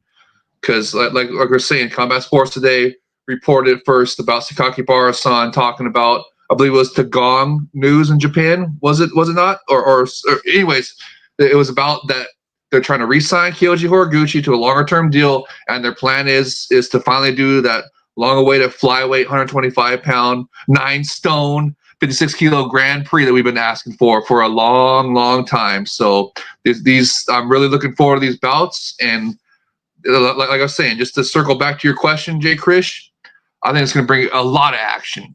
Both these guys are in their 20s. They know that they're aware of next year's 2025 Flyweight Grand Prix, right? I believe that puts extra motivation into them, that they're going to want to come out here and really put on a show and be like, hey, put me in, coach, put me in that Flyweight Grand Prix. You know what I mean? So I'm really looking forward to these flyweight bouts, and this one will be no different. I believe it's going to be action-packed. And for my pick, I know you guys picking Ito. He's more experienced. got more mature, 27 years old compared to 22. But man, I want to go with my international fighters on this. I'm gonna pick Jung-Hung Lee, and maybe by I don't know. I think it's gonna go. I don't think it's gonna be a decision. I think it's gonna be a finish. So I'm gonna give Jung-Hung Lee by my superior rule set finish. How about that? Let's make it easy. And Suplex, are you basically saying that this will be the same outcome? I think Yuki Ito is going to win. I think he's going to finish him, probably TKO or KO, but I do think it's going to be a very good fight, and it's going to be, I think it's a dark horse fight. A lot of people aren't going to be anticipating to be good, but it's going to surprise a lot of people. To be honest, I could see it going either way, but I'm going to go with Yuki Ito, TKO or KO, round 2, round 3. Nice. That this fight's probably going to be one of the dark horse fights of the night as well. But I don't know. I mean, I'm kind of a little undecided on that one. I mean, I think that when it comes down to this fight, both of these fighters have what it takes to just kick ass. It's just I don't think that this fight's going to be ending in a finish. It might end via decision or it might end via a draw. A draw? You're calling a draw? Really? Wow, I like it. Like Jay Wolf said, knowing that they could end up in the Grand Prix, I think they're just going to go for it. They're going to come out swinging. Okay. So you want to go ahead and keep on moving?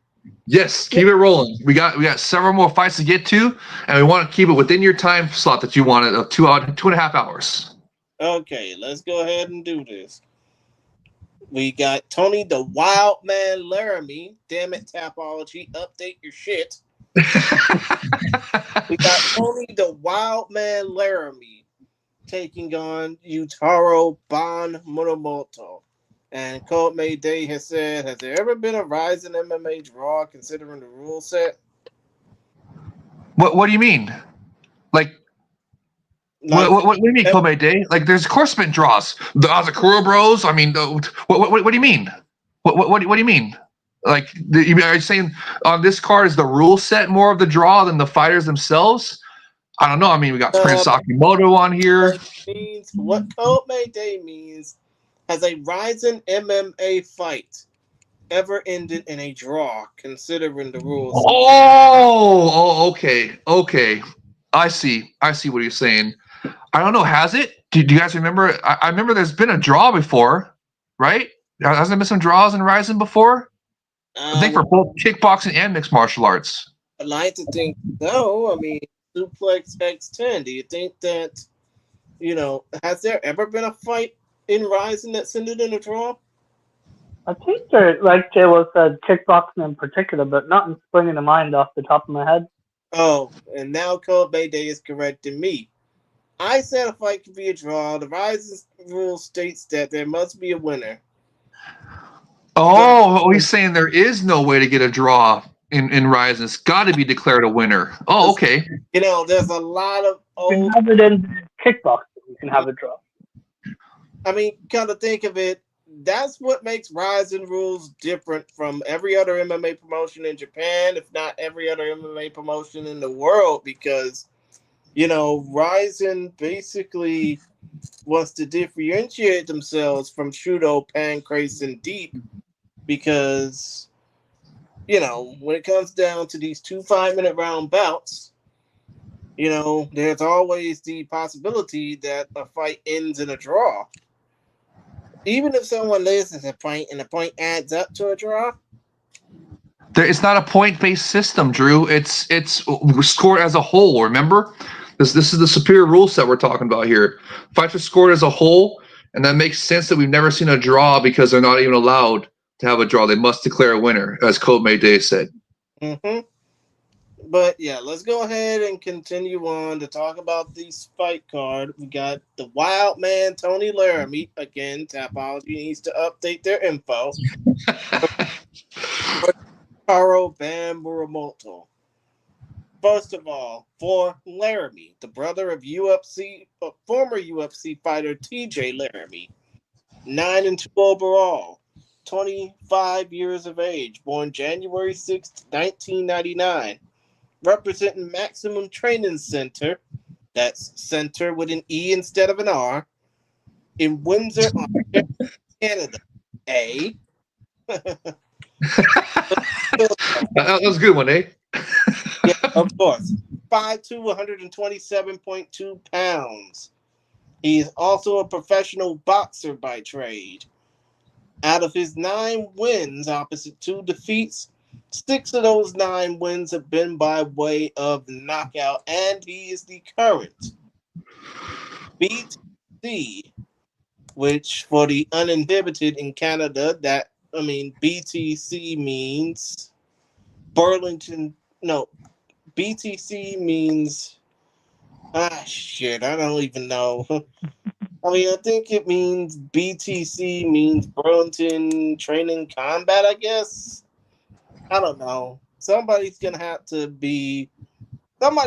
correct me on that one. But still though, he is the current BTC flyweight champion. He knocked out Josh Smith in 25 seconds. A shot clock ass whooping. So check out his RIZIN interview with Shingo Kashiwagi. He really talks about a lot of the struggles that he had to deal with growing up in Windsor, or basically in the hillbilly parts of Canada. Like, seriously, if you check out his interview with Shingo Kashiwagi, he really talks about all the struggles that he had to deal with, and the fact that now of the siblings that he has left, it's only him and TJ, and the fact that his parents, well, one of his parents was locked up. One of his parents was basically your typical run-of-the-mill hard luck story, so to speak. It makes you want to cheer for somebody like him. And where can fans find that interview with Shingo Kashiwagi? On RIZIN.TV, right? Yeah, they can find it for free on RIZIN.TV if they want to check it out, because I'm telling you, even if you don't have a rooting interest for this guy, after you hear his story, you might have a change of heart. But still, though, this is professional fighting, this is professional fighting, not a Hallmark movie. Let's go ahead and get. No disrespect to Laramie. He's a good guy. He's a humble guy. He basically has professional wrestling running through his veins, and probably might do a Stone Cold Steve Austin style of entrance on Sunday. But still, you think so? Oh, that'd be cool. That'd be cool to see. Considering the fact that he had his preview video and greeting video acting like Stone Cold Steve Austin, I wouldn't be surprised if he did pull out a little whoop ass. That'd be cool. I would like to see that. Imagine him do like a Stone Cold style walkout with the glass breaking and everything, and he walks out in like a Stone Cold style vest, and black trunks. The dude has a penchant for listening to 80s music, hair metal music, so I'm pretty sure he would love to do that. Oh, yeah, 80s, one of the best decades of all time. That's great to hear, these 80s fan. But still, though, his opponent, Yutaro Ban Muramoto, 12-8-2 MMA record, fighting out of Nagoya, Aichi by way of Komatsu, Ichikawa, Japan. 30 years of age, born October 3rd, 1994. 5'6", last weighed in at 114.9 pounds for a strawweight fight. Wow, he can make strawweight? Wow. He can make strawweight. His most recent fight, though, was at 125 pounds in deep back on May 3rd. He won that fight over Kenta Hayashi via split decision. He's currently 2-3 in RIZIN competition, and most recently lost to Rogelio Bontohim back at RIZIN Landmark 6 in Nagoya last October. Of course, when it comes down to his other RIZIN conquests, he knocked out Shinichi BJ Kojima. He lost to Daichi Takata. He knocked out Seigo Yamamoto, who will also be on this card. He got knocked out by Takaki Soya. And, well, damn. Oh, but still, though, point of the matter is the dude has more experience in the RIZIN ring or cage compared to Laramie. But I don't know. I think I'm going to just say Laramie wins via knockout and get it over with. But still, though, who do y'all let you go first? Oh, you said suplex or me? Suplex. Okay. Oh, sorry. I think, like you said, I think Tony Laramie, he's going to steamroll him. He's going to get the win. I think the Japanese are going to love him. RIZIN scouted him like he's a great prospect. I think he's going to feel, if you remember Darren Cruikshank, like the entrances, the crazy fighting style. The Japanese are going to fall in love with him. He's going to be a big star over there. But yeah, Tony Laramie, he's going to steamroll him. He's one of the people that to watch out for on the card. Like he's going to be big and right. Nice. And Jay, what about you? Oh, that's music to my ears, Suplex. I just love these international fighters, as you know, and this one I'm expecting big things from Laramie. I mean, I didn't know he was that small. They can make flyweight. Maybe in addition to Stone Cold, since he's from Canada, maybe do like a Wolverine style like walkout, right? Since he's Canada and Wolverine's Canadian too. So I mean, and they're both smaller fighters, and he's a really aggressive, action-packed fighter. I'm just really looking forward to this one. I can't wait to see what Laramie can do in a Superior Ruleset. It's great to hear all these things that he's saying that he wants to make a name for us. The Japanese fans are going to love him. He's a wild man and all this good stuff. So I'm really looking forward to seeing how that translates into this performance in the Superior Ruleset of the Epic RIZIN. Just really looking forward to this fight. And if Laramie can get a sensational fight right here at Le Martin, I almost guarantee you guys he's going to be in the RIZIN 2025 Flyweight Grand Prix. I mean, it's almost a foregone conclusion if he has a great performance here. I believe he'll be in that 2025 Flyweight Grand Prix. So I'm really looking forward to seeing what this kid brings to the table here. His brother was a great fighter in UFC, and just I'm sure he's going to be a great fighter too. But I was really excited to see how he does. This is one of the fights I'm really, really looking forward to, and not just because this is an international fighter from North America. It's because it's a really good fight, and it's going to be like I was saying, one of the guys that could potentially be in the 2025 Flyweight Grand Prix. So it's going to be awesome all the way around. I can't wait for this one. Yeah, of course. And Andrew is basically saying, hopefully he doesn't do all of what Cruikshank did. He's talking about when Cruikshank got that sensational, it was like a head kick knockout, and then he flips off the audience as he's walking around, or no, not the audience, excuse me. He flips off the fighter as he's all laying dead on the ground, basically. That's what he's talking about. And then he also says when TJ comes back from surgery, he should have a fight in RIZIN. Yes, bring the Laramie brothers to the. Always talking about Laramie going to the UFC after this RIZIN fight. No, he's too small for the UFC. Drew, he makes flyweight. I mean, he makes strawweight. They're gonna utilize him for that sensational flyweight Grand Prix coming up that we've been asking for so long. If he makes it out of this fight right here. Dave, what the heck are you talking about? What? I don't even want to read that one. What the heck is that? If you know, you know. Is it a if you know situation there, Suplex? We did some pictures for I think it was like some sort of gay porno website or something. He did pictures. Oh no! I have never heard this before. That is terrible. That's absolutely terrible. That's worse than the hoary hand job incident.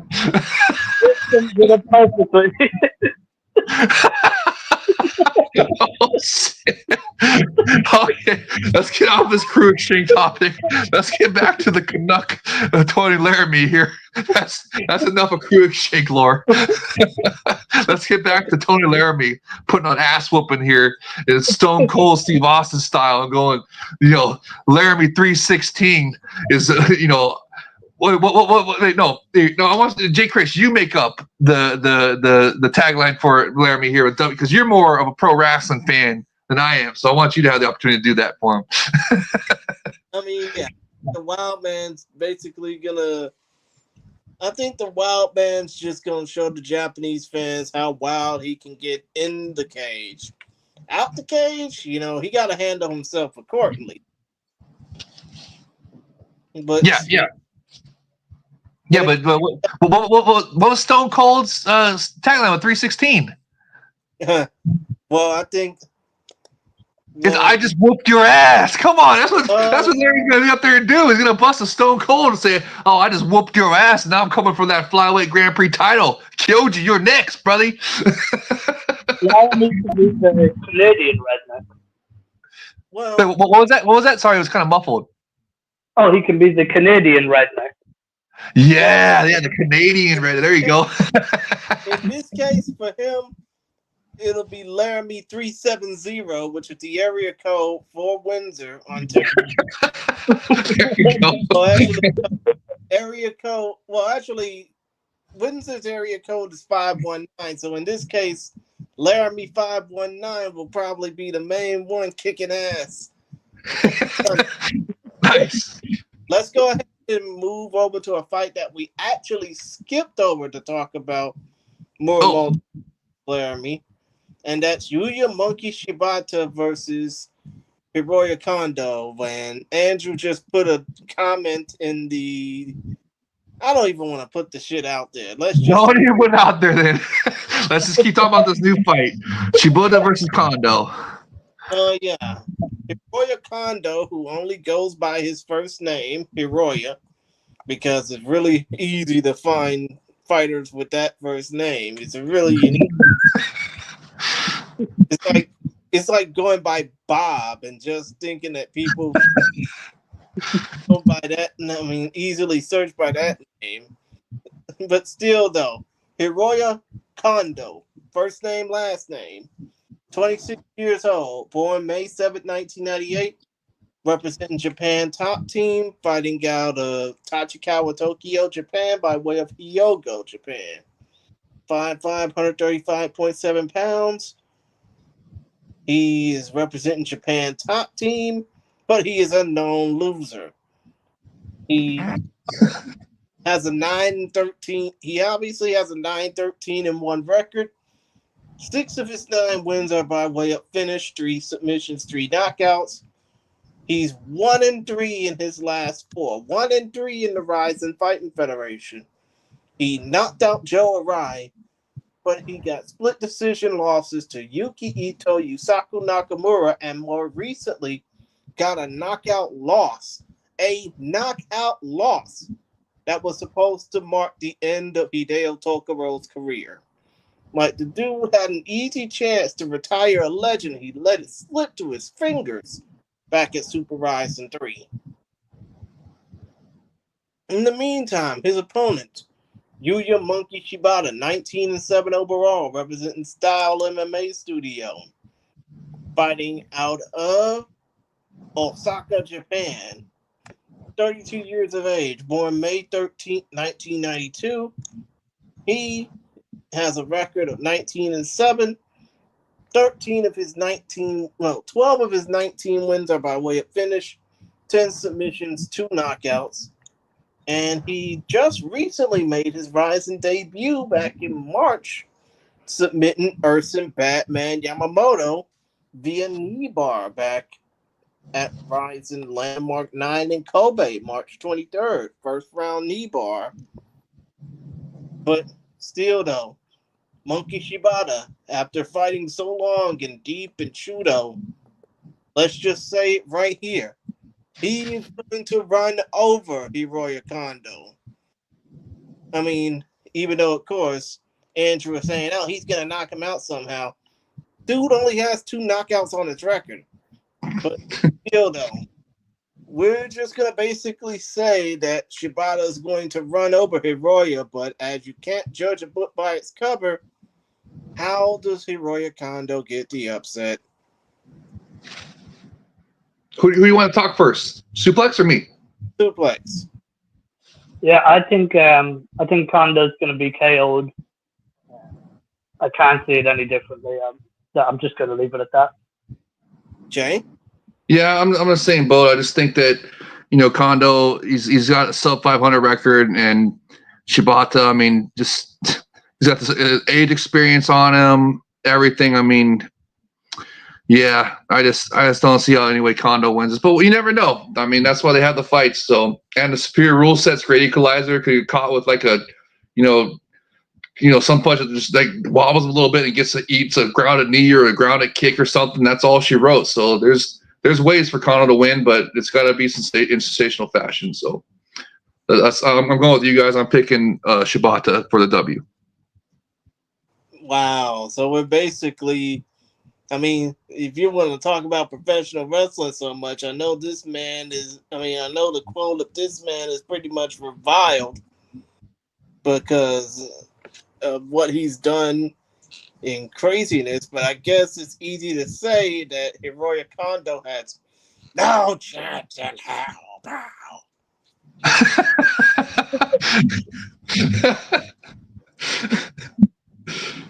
That was a good wrestling reference. There we go. But hey, let's move on to the next fight. It's like 2 a.m. over where Suplex is right now. So let's keep it rolling. We only got a couple more fights to go. Let's get Suplex to where you can go to get some sleep. A decent hour here. Actually, we got 3 more fights, but you're right.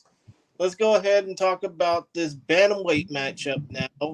Dark Rikuto Shirakawa versus Magaran Gasanzade.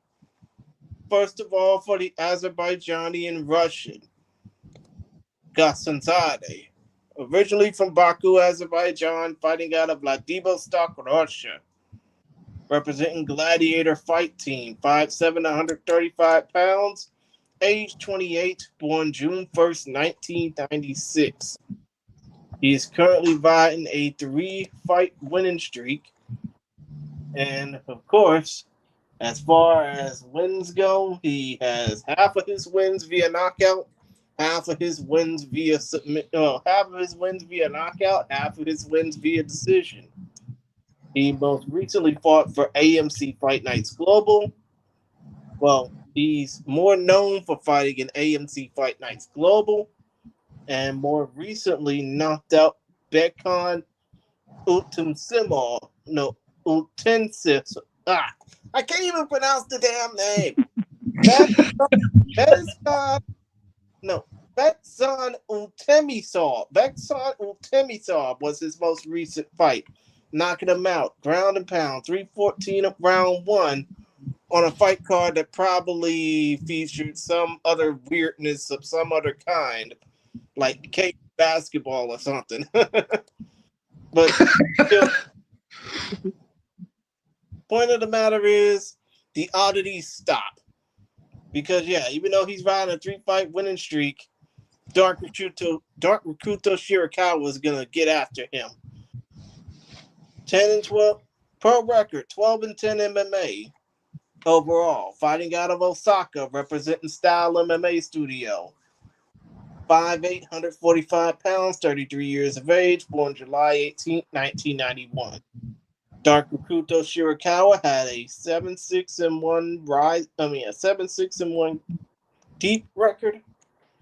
And as far as being in Rising goes, he currently has a 3-3 record and has been fighting with the promotion since the pandemic.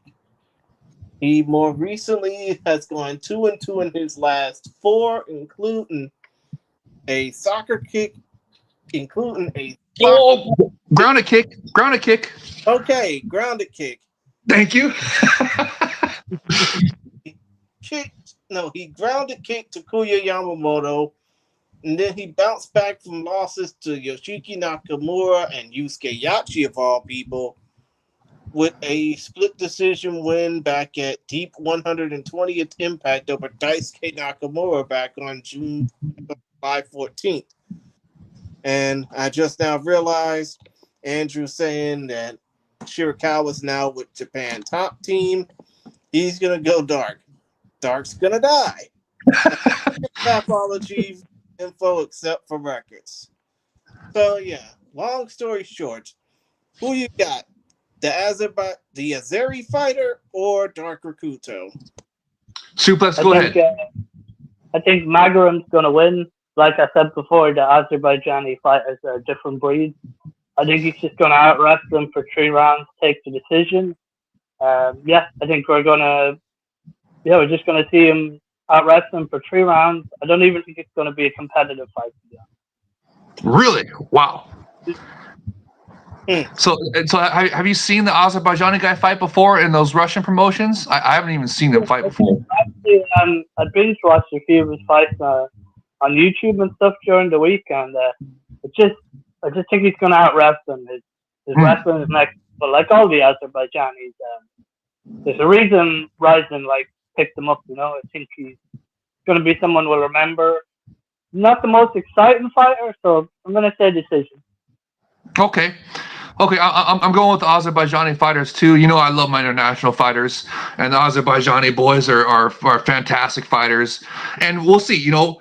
That's good news that he is a grappler first type of guy, a wrestler first type of guy, because again, I love testing the GSP theory, as I like to put it, of taking these wrestler, grappler heavy fighters, putting them under the superior rule set and seeing what they can do. And the theory is that the superior rule set adds excitement to those type of fighters' games by having grounded knees and grounded kicks, and kicks on the ground and stuff like that, 12-6 elbows, all that good stuff. As we've seen from the UFC that just implemented 12-6 elbows finally, they already are adding to the fights there. So I just can't wait to see how this goes with him, because again, international fighter, Azerbaijani fighter. That's one of where for the international scene. That's where the Epic RIZIN held their first international event, was Azerbaijan.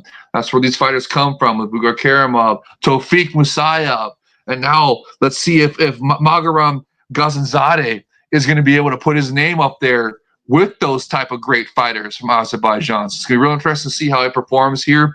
Everybody's saying that Shirakawa, I love how Drew puts it, he's going to go dark himself. Dark is going to die in this fight. That's hilarious. So, but let's see if it happens. Let's see if Gazanzadeh is able to live up to the hype of his Azerbaijani brothers and puts on a great performance. Now, kind of think of it, y'all saying that Gazanzadeh is basically, I can tell now from his record, half of his wins are via knockout, half of his wins are via decision. He probably loves to lay and pray a lot. So, I don't know if we're going to see that in this fight. We are not here for boringness. We're here for exciting fights. So, well, let's see if he knows the assignment. If he knows the assignment and throws some superior rule set strikes, that's the cure for those boring style fighters, in my opinion. So we'll see if he knows the assignment. Well, I think that Gazanzadeh is probably going to win this via late stoppage. Okay. Round stoppage. But I won't be surprised if Dark Rikuto puts up a fight. Yeah, of course. I don't think it's going to be Drew's acting like it's going to get steamrolled. So, but I don't think he's going to get steamrolled. He's got too much experience for that. But I mean, man, I don't know. I just can't pick against the Azer boys. I'm excited to see them. This is another fight. I'm really looking for. Look, honestly, most of these bouts in this card are really good.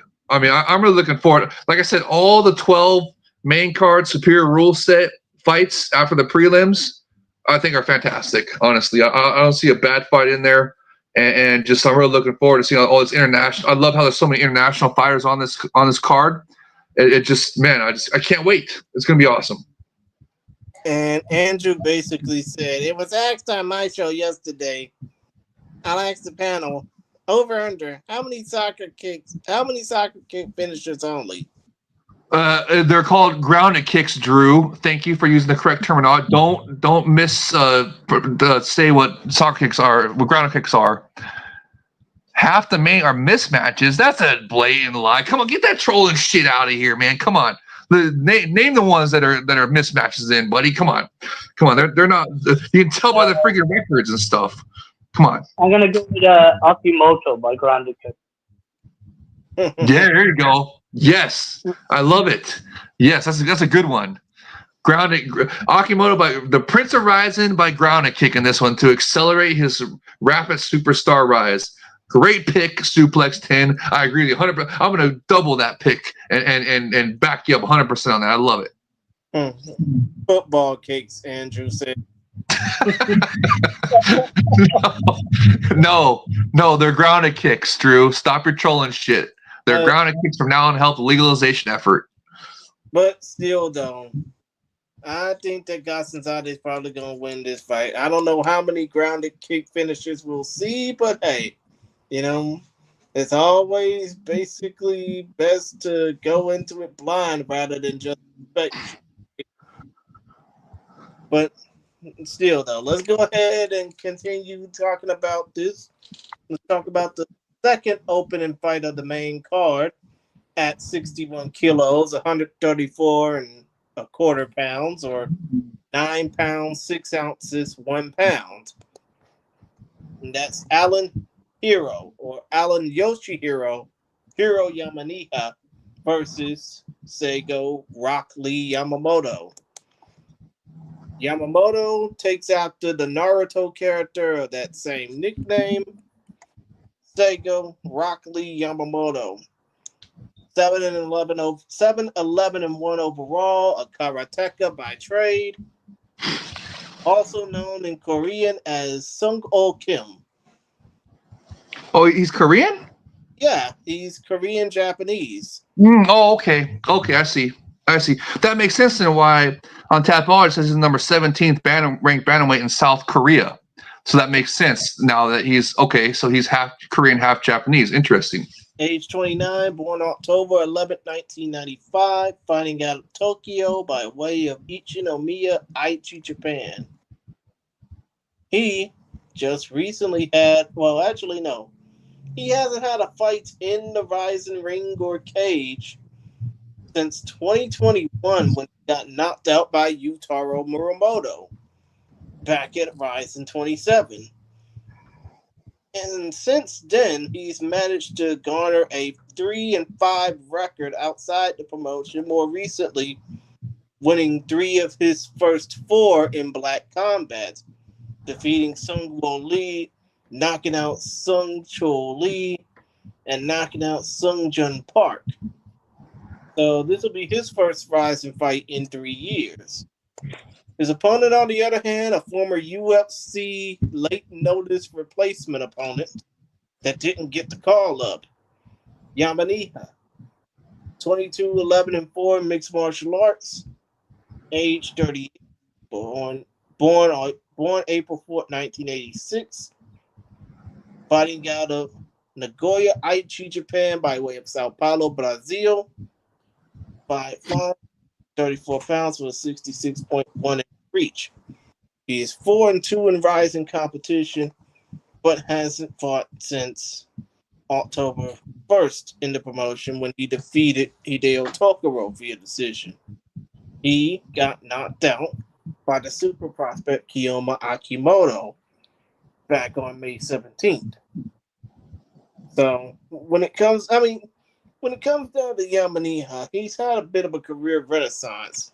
When it comes down to Yamamoto, he's had a career downfall. Who you got? And don't make it easy on me. Suplex, go ahead. Yeah, I think Yoshihiro, I know he was knocked out by Akimoto, but I can see him winning by submission.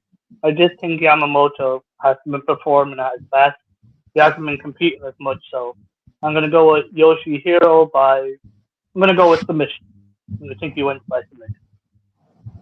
Nice. And, I think I'm going to second that because, looking at the records and the ages, I mean, Yamaniha is, he's approaching 40, but he's still in his 30s.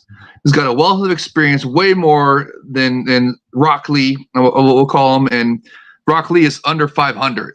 So, I mean, I understand why, Jay Chris, why you want to maybe pick him because the Yamaniha is coming off a KO loss, all that good stuff. But I don't know. I'm agreeing with Suplex. I'm picking Yamamoto. I'm picking Yamaniha. No, did I say Yamamoto? Okay, my bad. Well, I agree with Suplex that Yamaniha is going to get it done here. I think the experience will be too much for the RIZIN newcomer. And wait, is Rock Lee a RIZIN newcomer or no? Rock Lee has not fought in RIZIN since. Okay. Okay, so yeah, I just think that Yamane is just gonna. I agree with suplex, and I think that Yamane is gonna get it done. Submission. That's a good call. I think. And again, just shows how good Akimoto is to finish someone that experienced like so early in his career.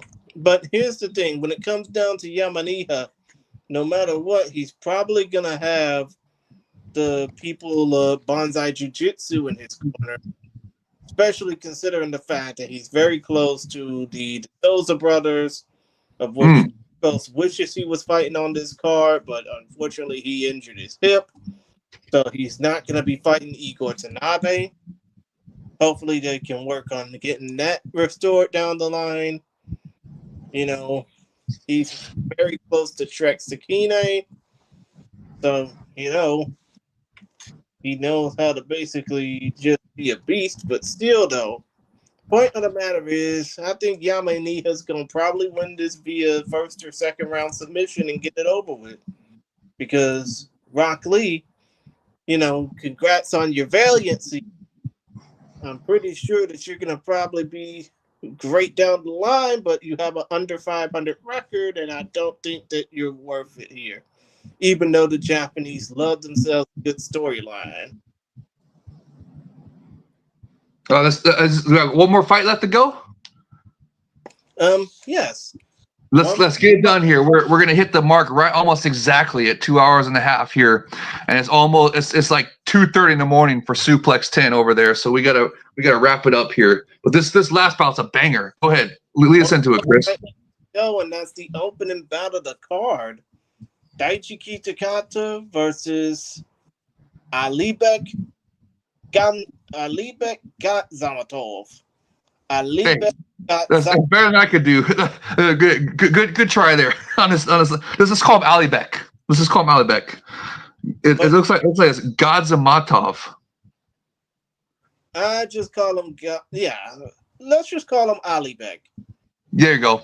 Undefeated, 4-0, 23 years of age, born July the 12th, 2001. Yeah, we really are getting old. Don't remind me.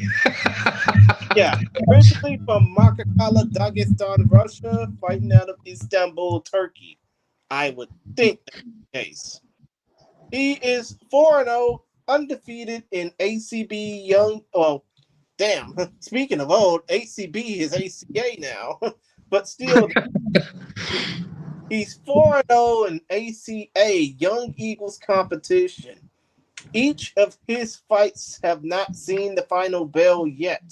3 knockouts and a submission finish to his credit. Knockout finishes in each of the 3 rounds. A submission more recently back at ACA Young Eagles 46 over Shirzadi Saudio back on February 29th. He will basically have his and Alibek trains at Khabib's gym. Oh, nice. But still, though, Takata, 20, 12, and 1. 33 years of age. Old enough to be his brother in this case.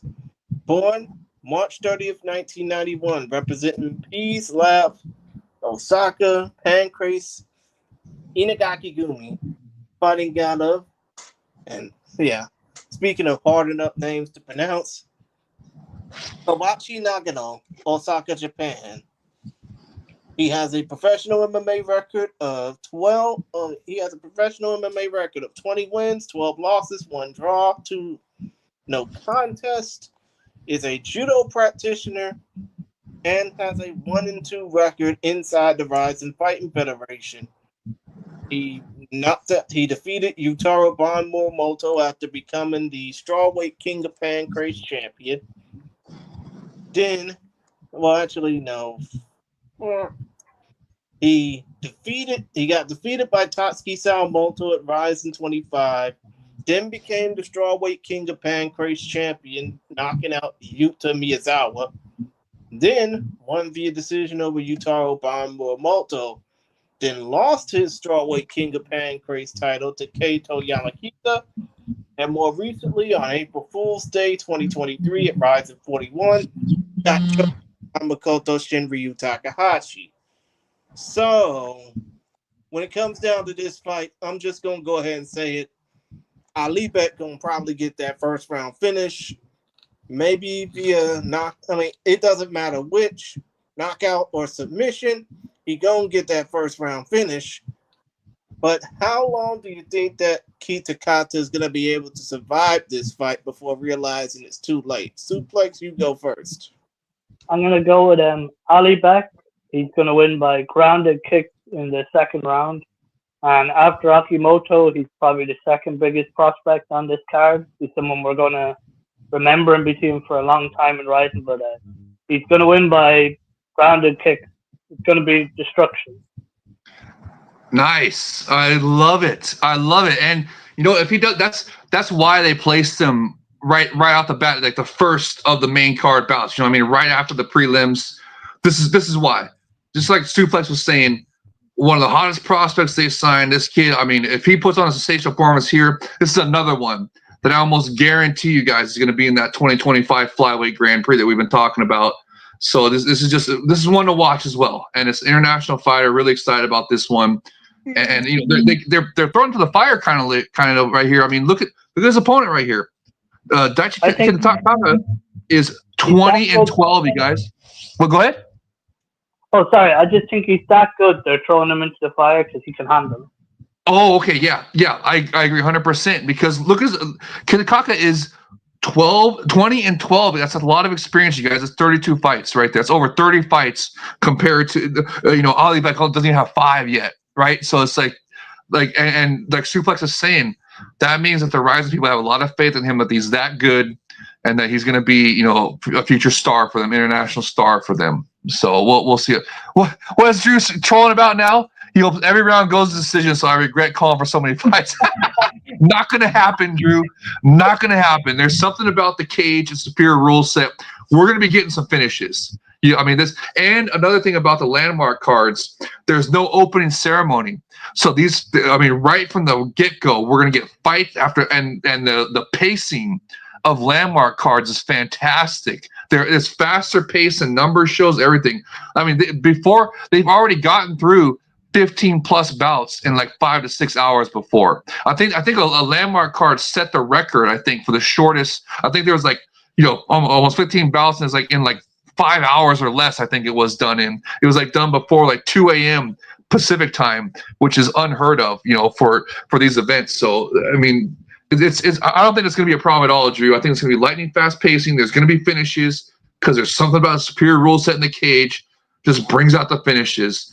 And I point to RIZIN Trigger 1 as my proof of this. So we'll see how it goes. What? Apex type show? No. Apex has no crowd. They have like a dozen people there in Apex. This is in an arena. It's going to be really good. It's going to have a crowd. It's going to be awesome. Everybody check it out. And it's on for free on RIZIN TV. You have no excuse not to check it out. And you're going to be, after this, we're going to be saying, are you not entertained after this? It's going to be awesome. So everybody check it out. It's going to be rad.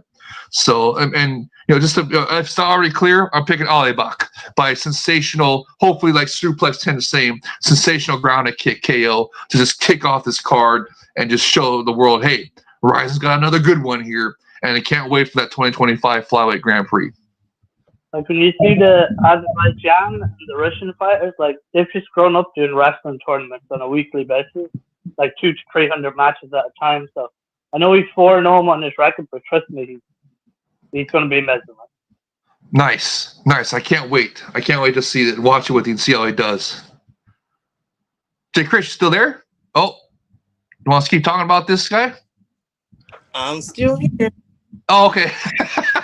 You're screaming blank there real quick. But we got through all these fights.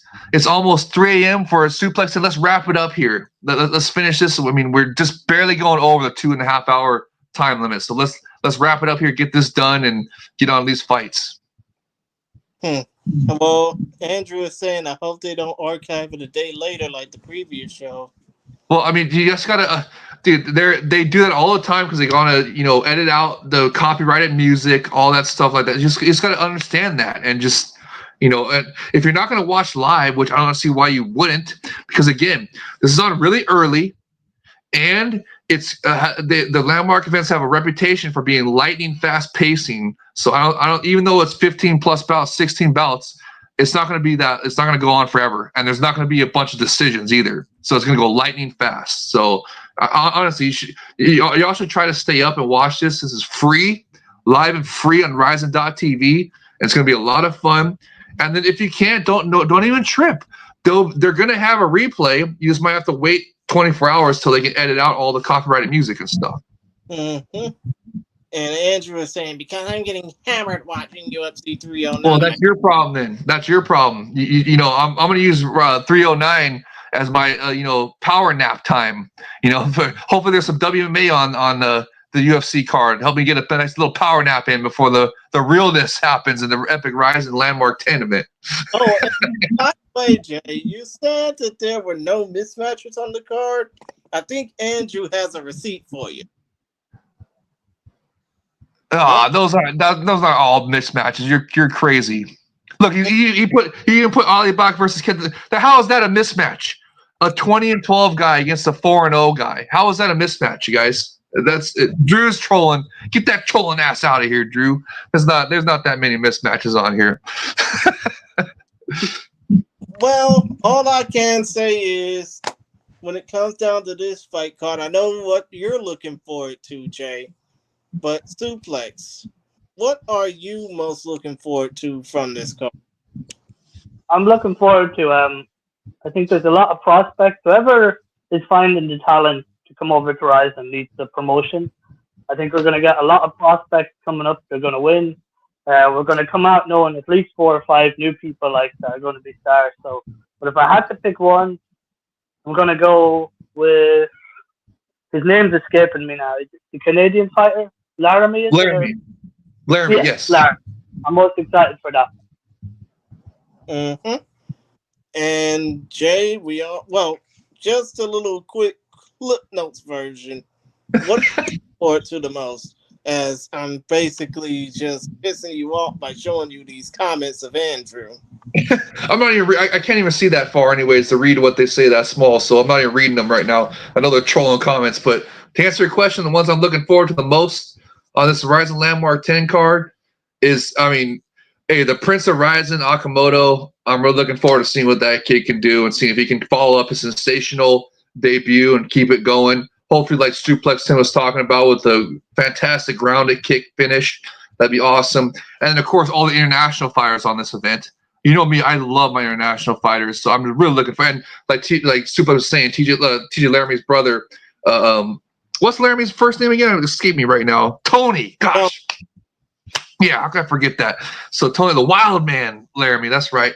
So I'm really looking forward to him as well. There's a lot. Like I said, there is a lot on this card. I think all the 12 Superior Ruleset bouts are really, really worth watching. I don't think there's really a mismatch like Drew's trying to say in the whole thing. I think the only ones that are kind of, if you want to skip them, will be the prelims. That's like the little, intro to like everybody get to their seats type of fights. You know what I mean? Like for us to get to our screens to sit down and actually watch these bouts. That's why they're starting so early to get it started, and while the UFC pay-per-view is going on. So, get that trolling shit. Look, you put it in caps. You put it in caps so I can read it this time. Get that trolling shit out of here, Drew. Come on. Why isn't this match 10 in Nagoya? Trolling ass. No, but hey, this honestly, this card's gonna be a lot of fun. And again, I just want to give them a shout out. Sakibara-san, Shingo-san, the entire Epic RIZIN, everybody in RIZIN, because this is the second card in a row that they've done for free for us. And it is really awesome. I can't stress it enough how awesome that is. Because look what we just went through with King K1 and not being able to watch them. Okay? And now we're getting the Epic RIZIN for free with international access, with replay access for us international fans that have to stay up late. So I'm just saying, guys, it's just really awesome. So I really can't wait to watch this with you guys. That it is. If we get Grand Prix after this card, I'm just gonna feel so fortunate because you're gonna see all the people, you know, that are gonna be in it on this card, and I'm just happy. Like, I hope we get that crown. Absolutely, and I believe we're going to, because I think that's going to be an enticing factor for Sakakibara-san to re-sign Kyoji Horiguchi. I remember, like, he's going to be like, "Hey, Kyoji, we're going to give you the superstar push. We're going to feature you in this 2025 Flyweight Grand Prix. It's going to be all about you. And look at all these freaking hot prospects we got lined up for you to face." And I can see it totally happening 100%. So that's a great point, Suplex 10. Oh, and also, viewer beware. Remember, if you watch the prelims on YouTube, they will not be archived they will not be archived for later viewing, so you have to watch them live. And those start at 8:30 p.m. Pacific, you said, Jay Krish? 9:30 p.m. Well, actually, those start at 6:30 p.m. Pacific. Oh, 6:30 p.m. Pacific. That's right, a way earlier time. So we're gonna get like a little preview show type of deal. There's no way they can make those fights last 2-3 hours. No way. So they're just starting to show. Probably get a performance or something beforehand. That much Right. is certain. But Are you sure it's 6:30 Pacific? That's awfully early. I think 7:30 would sound more reasonable. And from what I've checked out on the RIZIN TV website, and I'm checking it out right now as we're doing this, but from what I'm checking out on the RIZIN TV website, it does say that the fight card will start at 9:30 p.m. Eastern, 8:30 p.m. Central. Well, yeah, 9 p.m. Eastern. Oh, shit. But it'll start at 9:30 p.m. Eastern, 6:30 p.m. Pacific, but the stream won't start until 10 Eastern, 7 Pacific. That is the main card, is when they're talking about, I guess. That's awfully early. That's the earliest it's ever been. So, we might not have to stay up past, 2-3 o'clock in the morning here in America. So, on the East Coast, it might get done so fast. So, Suplex, you just have to get up pretty early over there in the UK. I mean, unless you don't care about the prelims, they can get up at good 7 a.m.-ish or whatever. So 6-7 a.m. Just like they're catching the main event of the UFC events, right? So that's yeah. So just wake up a little bit early and get in there and watch this fight with us live, and it's gonna be awesome. Can't wait. Mm-hmm. But still, though, point of the matter is, as far as the 3 fights I'm looking forward to, since y'all pretty much want to say y'all piece real quick, the 3 fights I'm looking forward to the most, aside from the main event and the co-main event, are Sudario versus Kato, Laramie versus Muramoto, and Yamaniha versus Yamamoto. Really? You like that one, huh? Nice. And Jay, what about you? The Rising Prince Akimoto, Tony the Wildman Laramie, and then for my third one, I'm really excited to see what Ali Beck can do. I mean, they got him kicking off this 12-fight main Superior Ruleset card for a reason. He's gonna. I think he's gonna bring the action. He's facing a much more experienced opponent. So I think it's really gonna bring the action out of that fight. I'm just really looking forward to that one. So that's my third pick. Ali Beck's the third one. The Rising Prince Akimoto, the Wildman, the Canuck Wildman Laramie, and then this new hot prospect Ali Beck. Those are my 3. Of course, Andrew is saying Kita Kata's a natural strawweight. Nah, who cares? Apparently so's Tony Laramie. The Wildman Laramie is a little Wolverine too. So who cares? They're fighting at flyweight, 125 pounds. It's not that, they probably have to cut weight to make strawweight. They're probably natural 125 pounders. Okay, and Suplex X10. What are the 3 fights that you're most looking forward to on this card? Yeah, so I'm looking forward to Akimoto's fight, Laramie, and I'm really happy to have Kamarov back. So I'm butchering his name, by the way. But yeah, Kamarov, I'm really happy to have him back. I've been waiting on him to come back for a long time. So they'd be my 3 fights, and yep, I think it's going to be a really good card. It's completely free, like Jay Wolf said, so definitely tune in live. Watch the Superior Ruleset. Go into Discord. It'll be a lot of fun. Yes, well said, Suplex 10. Well said, and thank you for coming on the show, brother. This was freaking awesome having you on and staying so long. I know it's super early there where you're at in the UK, so really appreciate you, brother. Say Ireland, because if you say the UK to an Irish person, it's like a no-go. Oh, is that right? Oh, sorry to all the Irish fans out there. By the way, since you were the first to come on to the show out of the 2 guests, Suplex X10, why don't you basically give people a way of how they can contact you aside from here, joining the RIZIN FF Fans Discord server? Links in the description. So it's Suplex10 in the RIZIN Discord, and on Instagram it's Mr. Total Cully, so I don't know if you can see that on your end. Mr. Hold up, wait a minute. I'm having trouble seeing it. If not, I'll probably see it in post. And Mr. Total Cully, it's an Irish name, so the hard pronunciation. Okay, I'm pretty sure many people are trying to figure that out now, but other than that, they can check RIZIN FF Fans Discord in the link below in the description.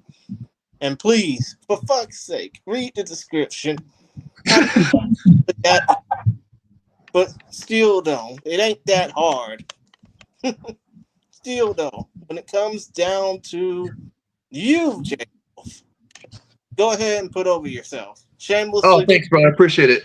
Yes, in the Discord, a fantastic RIZIN FF Fans Discord, I'm JWolf1. And then on Twitter, I'm also JWolf1, but I misspelled on purpose because that is how I was spelling it way back in the day on the Yahoo message boards when I first started commenting because there was a million other JWolves. So I just, said just to misspell it, and that's how you know it's me and not somebody else. So, and if you follow me on Twitter and you're a real person, mixed martial arts fan and everything, I follow you right back. I follow back immediately, and it's a lot of fun. But the RIZIN Discord is where it's at. It's where we watch the fights live. Suplex 10's in there with us. Is a lot of fun. And also Suplex 10, want to give you a shout out because you actually just got in the cage not too long ago. And you fought an opponent that was much bigger than you. Not only did he outweigh you, he was taller than you. So I want to give you a massive props here, massive shout out for getting in the cage and fighting outsized opponent. You were outsized. You were the underdog. So I just want to give you massive props for that. That's really admirable. And best of luck in your next fights. I'm 5'8". He was 6'3", and he went on to win the BJJ tournament. But a really nice guy, and I'm glad I got to fight him. But thank you for that. I mean, you're welcome, bro. Mr. Suplex X10. Is there any way we can see that fight, and how was the experience of that fight? It was good. It was. I was very sick. I was on antibiotics. I only got to train once in 3 weeks. But when I got in the cage and I saw the height of the guy, I was like, "Oh crap!" But I gave it my all. He got me. There's 12 seconds left in the 3rd round. He got me with an armbar. But a really nice guy. He was like the ACC champion, and he was already the All Ireland champion for Jiu-Jitsu. But really nice guy. I hope he goes on to do good things. And I'm fighting on December 1st again. I don't know who my opponent is yet, but yeah, really good experience. I tell anyone, you don't have to be like a pro or an amateur. There's novice levels, lower amateur levels, semi-pro. So anyone that wants to get in the cage nowadays, you can do it. You don't have to get killed. There's fights with no headshots, no grounded strikes. So basically, anyone who's thinking of doing MMA, there's a version of it that you can do, and you'll have a really good experience. So go for it. But definitely a really good experience, and I hope to do a few more. I'm 32 though, so I'm not going pro or anything. It's just a bit of fun, some novice and amateur fights. But I'm really enjoying it. So thank you for that. Hey, best of luck on your December 1st bout too. That's awesome. Thank you. Suplex X10, I'm in the same boat as you as well. I just turned 32 myself. I mean, I always wanted to get involved in fight sports, but I think, probably a tough man competition would be me. I don't know about. Well done to Andrew as well. First round armbar, I think it's like 30 seconds in. So well done to Andrew. We are RIZIN podcast.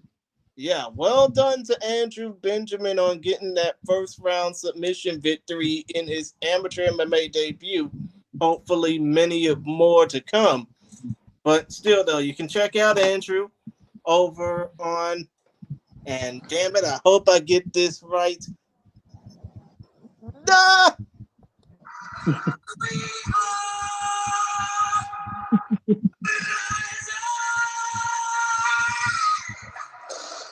Podcast. Nice. Even though he trolls Jay Wolf a lot, we do support him because, you know, without him, we wouldn't be caring about this shit. Let's be real. But yeah, well, he is definitely one of the. Oh, go ahead, Suplex. Go ahead. Sorry. It's all in good fun, you know. Yeah, and he's one of the best you know, media platforms out there who's really giving RIZIN, you know, some fantastic content early on when nobody else was, right? So just definitely shout out to him as well, and just I love going on that show. And let's give a shout out again to Combat Sports Today News, another fantastic international news source that covers the Epic RIZIN for us. And also Aisha, if he's still listening, on the City Life Project. That's another fantastic show. He partners with Rush City Fight Club. I mean, Rush Hour Fight Club. And they have the Rush City podcast review every Monday. Fantastic show. Fantastic guys. And I'm actually going to be on. Hopefully, he's going to do a RIZIN Landmark 10 preview. Hopefully, you can watch this and then go check out that one. He always has the betting odds on there. It's called the City Life Project, and we go through we preview the fights and with the betting odds to them too. That's a fantastic little caveat of his show. So just great. I'm glad we're shouting out all these guys, and also the MMA Mania crew. Want to shout them out too. Remember they just had. I mean, is Drake Riggs? I know he left them to go to a new, you know, with Ariel Helwani. Has he been able to cover RIZIN anymore yet, or no? I mean, I hope he still hasn't forgotten about RIZIN. Basically, slowly re-uploaded Broaden Horizon podcast episodes to his own platform. Yeah, but remember they made him they copyrighted all the Broaden Horizon podcast that he did, so that was kind of a bummer. So, but you know, I just wondered if Ariel Helwani is letting him do any RIZIN content now on the new site. I think that'd be great. I think they should continue doing that because he was a really great, you know, mainstream probably the only quote unquote mainstream media reporter that would report on the Epic RIZIN. So hope to see more of that. But still, though, point of the matter is, you know, I enjoy doing this. I know you do, Jay. I mean, it's been fun doing this, and hopefully we can do more of this down the line. I just want to basically, damn, I don't even know how to end my show, but I'm going to do it anyway. What about the review show? A review show next week. Yeah, we're definitely going to be doing the review show next week for sure. I mean, basically, it'll be over here in the States. It'll be like our pre-Thanksgiving Eve show, but still, though, point of the matter is, I'm done. Jay Wolf's done. Suplex X10 is done. You can go ahead and check out the links that I have in the description, the links that, you know, Focus Fights as a whole has in the description. I just want to basically clarify here right now, you know, even though our presence on the Elongated Muskrat's website will be pretty much limited because of all the bullshit that he's doing right now, especially with him fucking up the country with a certain I disagree 100%. Don't be leaving X. No way. Elon Musk is amazing. He's going to take us to Mars. It's going to be awesome. And the doggy agency is going to clean up Washington. Bull fucking shit, especially for me being a little black man. You know, I have problems with that, big problems. But still, though, point of the matter is, we're gonna be going to Blue Sky eventually. I mean, half of our shit's already on there anyways. We might as well go ahead and continue on and build our brand, but still don't neglect X with all the focus fight stuff, please.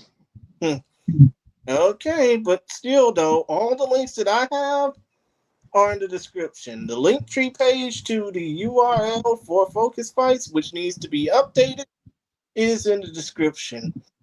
Other than that, you can join us on the RIZIN FF Fans Discord. You can check out Todd Atkins and what he has over on his social platforms. You can check out his podcast, which is available on Apple Podcasts and Spotify. And shout out to Izzy as well of Combat Sports Today. You can check out his platforms. I should also mention a fellow Irishman, Suplex 10. Izzy's a fellow Irishman. Nice. Yeah, he also has a Japanese platform as well. Izzy_JP on Twitter X. And oh, look, Andrew says I'm going to MySpace. Drew's got some good jokes sometimes. I mean, his trolling's annoying, but sometimes it's funny. So that was a good one, Drew. Good one.